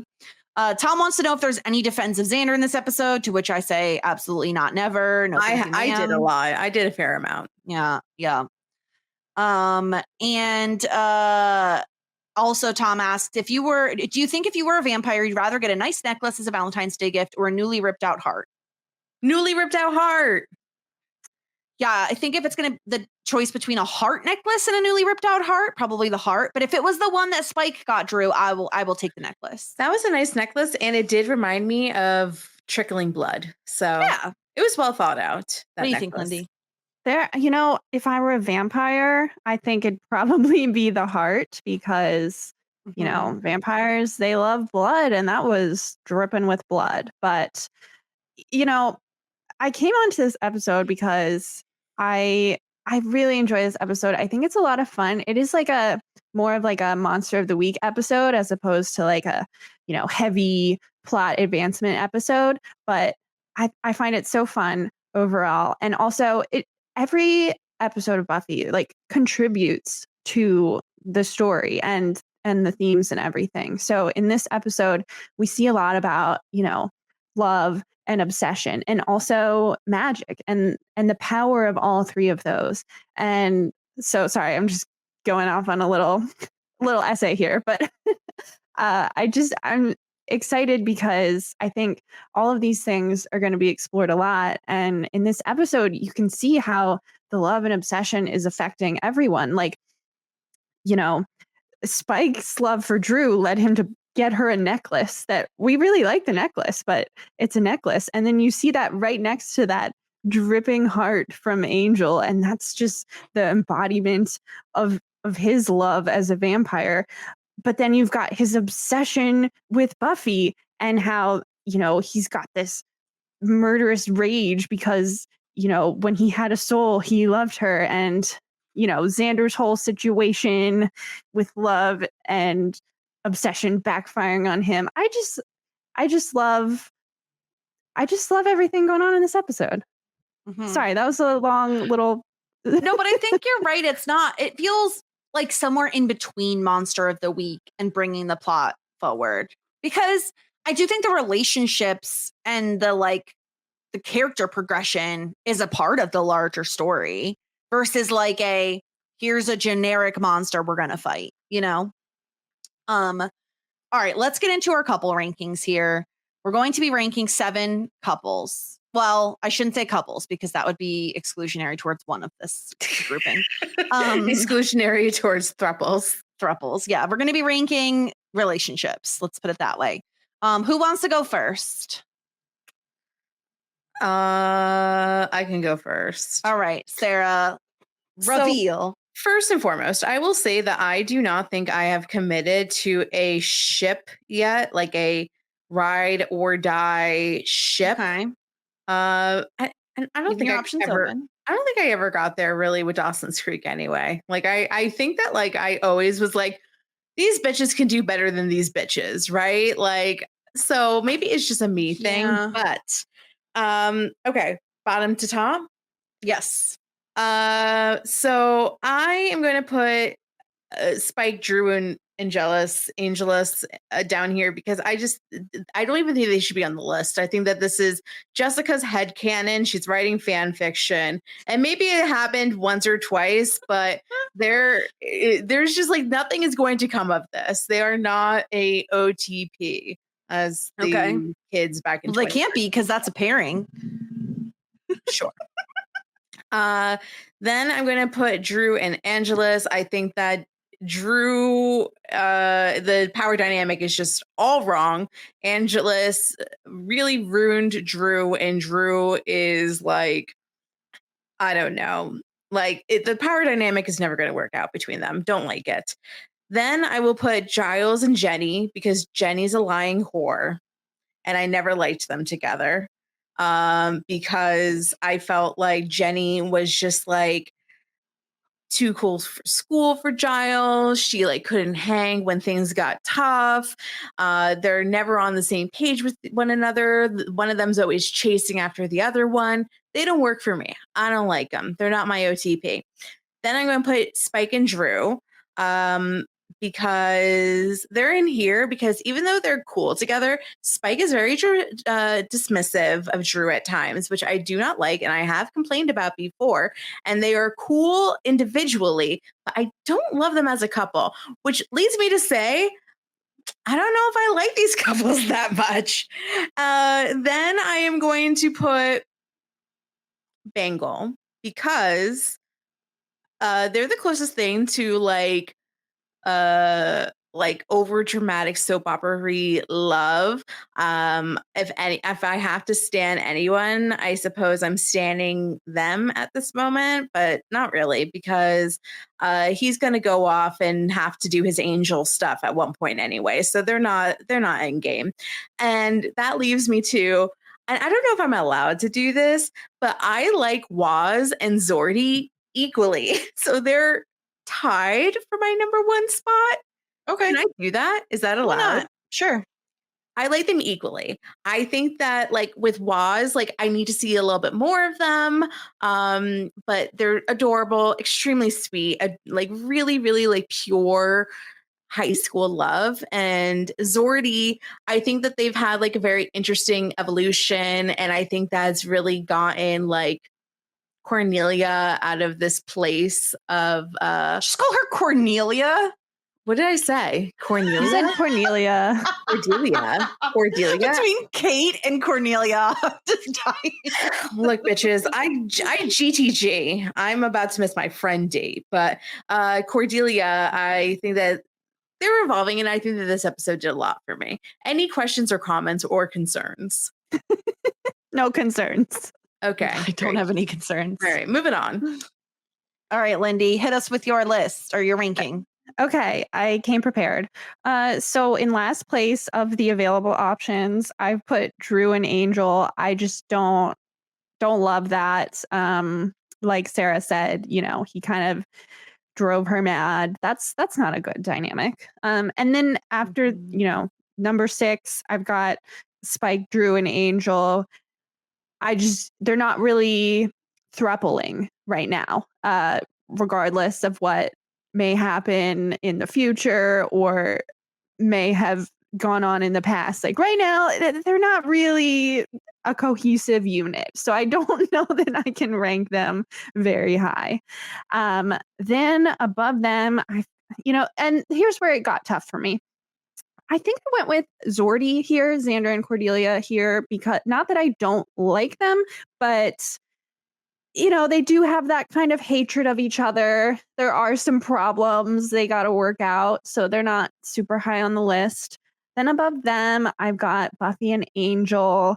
You know, there's a lot of kind of that cheesy stuff with them of like, oh, I love you. Oh, you're the amazing. I love you.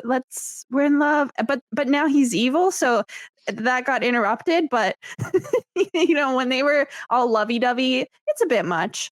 Above them, I've got Giles and Jenny. I do find their relationship very cute. I know they're on the rocks, at least right now. But I love that for Giles mostly. Like I like that he found someone that he has connected with. So, and I want him to have, you know, some excitement going on and not you're have to happy that somebody looked at Giles in a way of intimacy instead of finding somebody that Giles could actually connect with and relate to and actually likes him 100% of the time instead of at her convenience is what you like?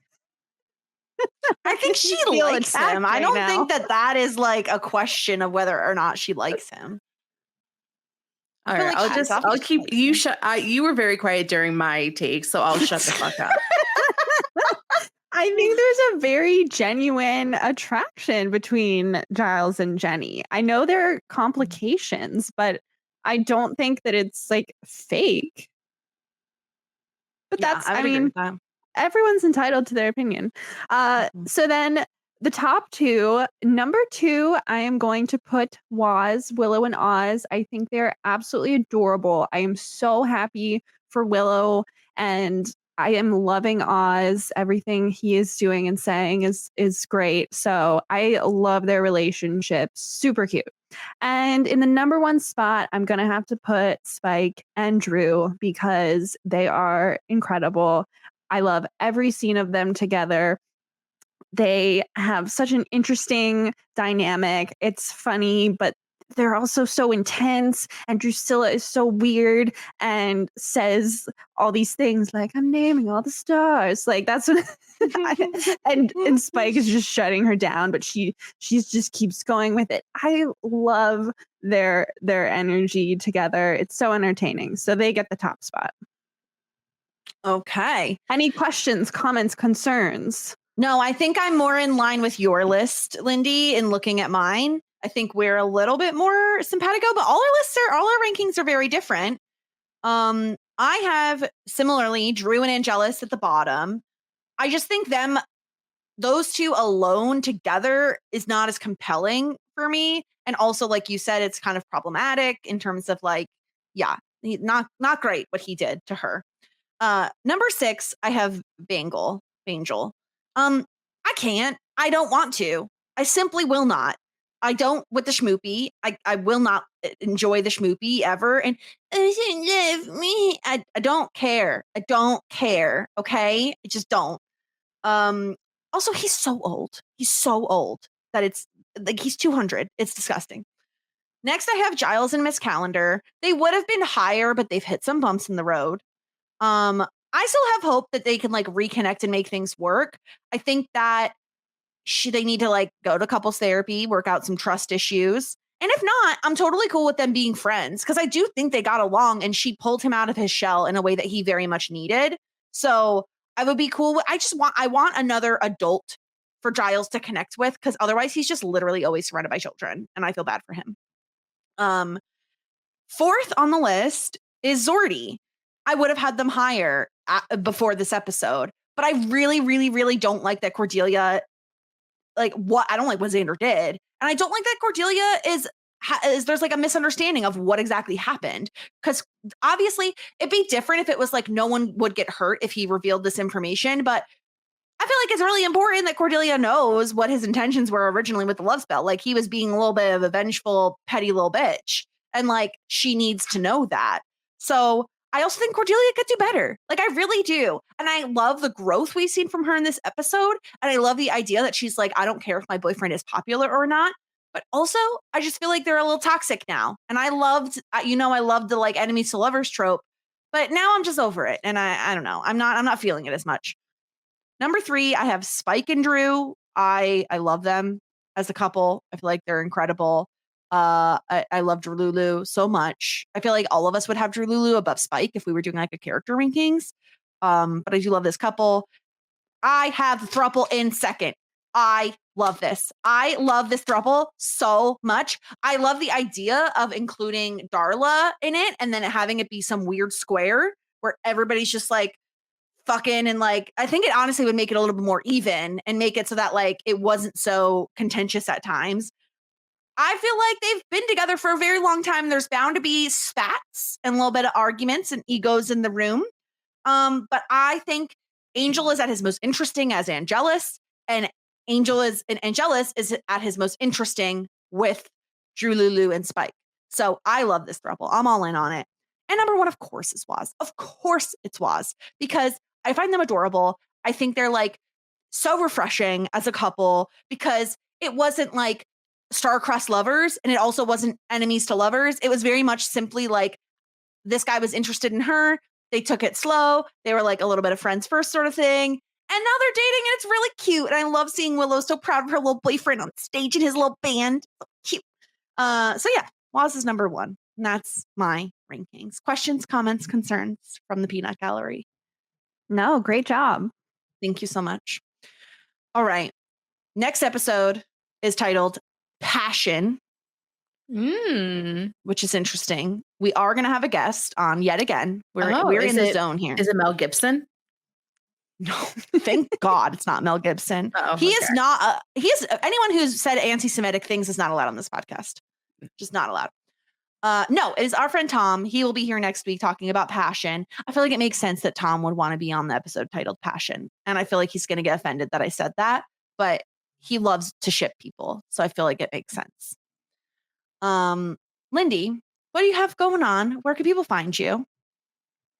Well, I am on Whirlwind Podcasts on One Indescribable Podcast. Every week, we're talking about pushing daisies right now. As Jess mentioned, I'm in my hater era. I'm not having fun with that show, but the podcast is always fun. So check that out. And thank you so much for having me here. This was so much fun. And I just wanted...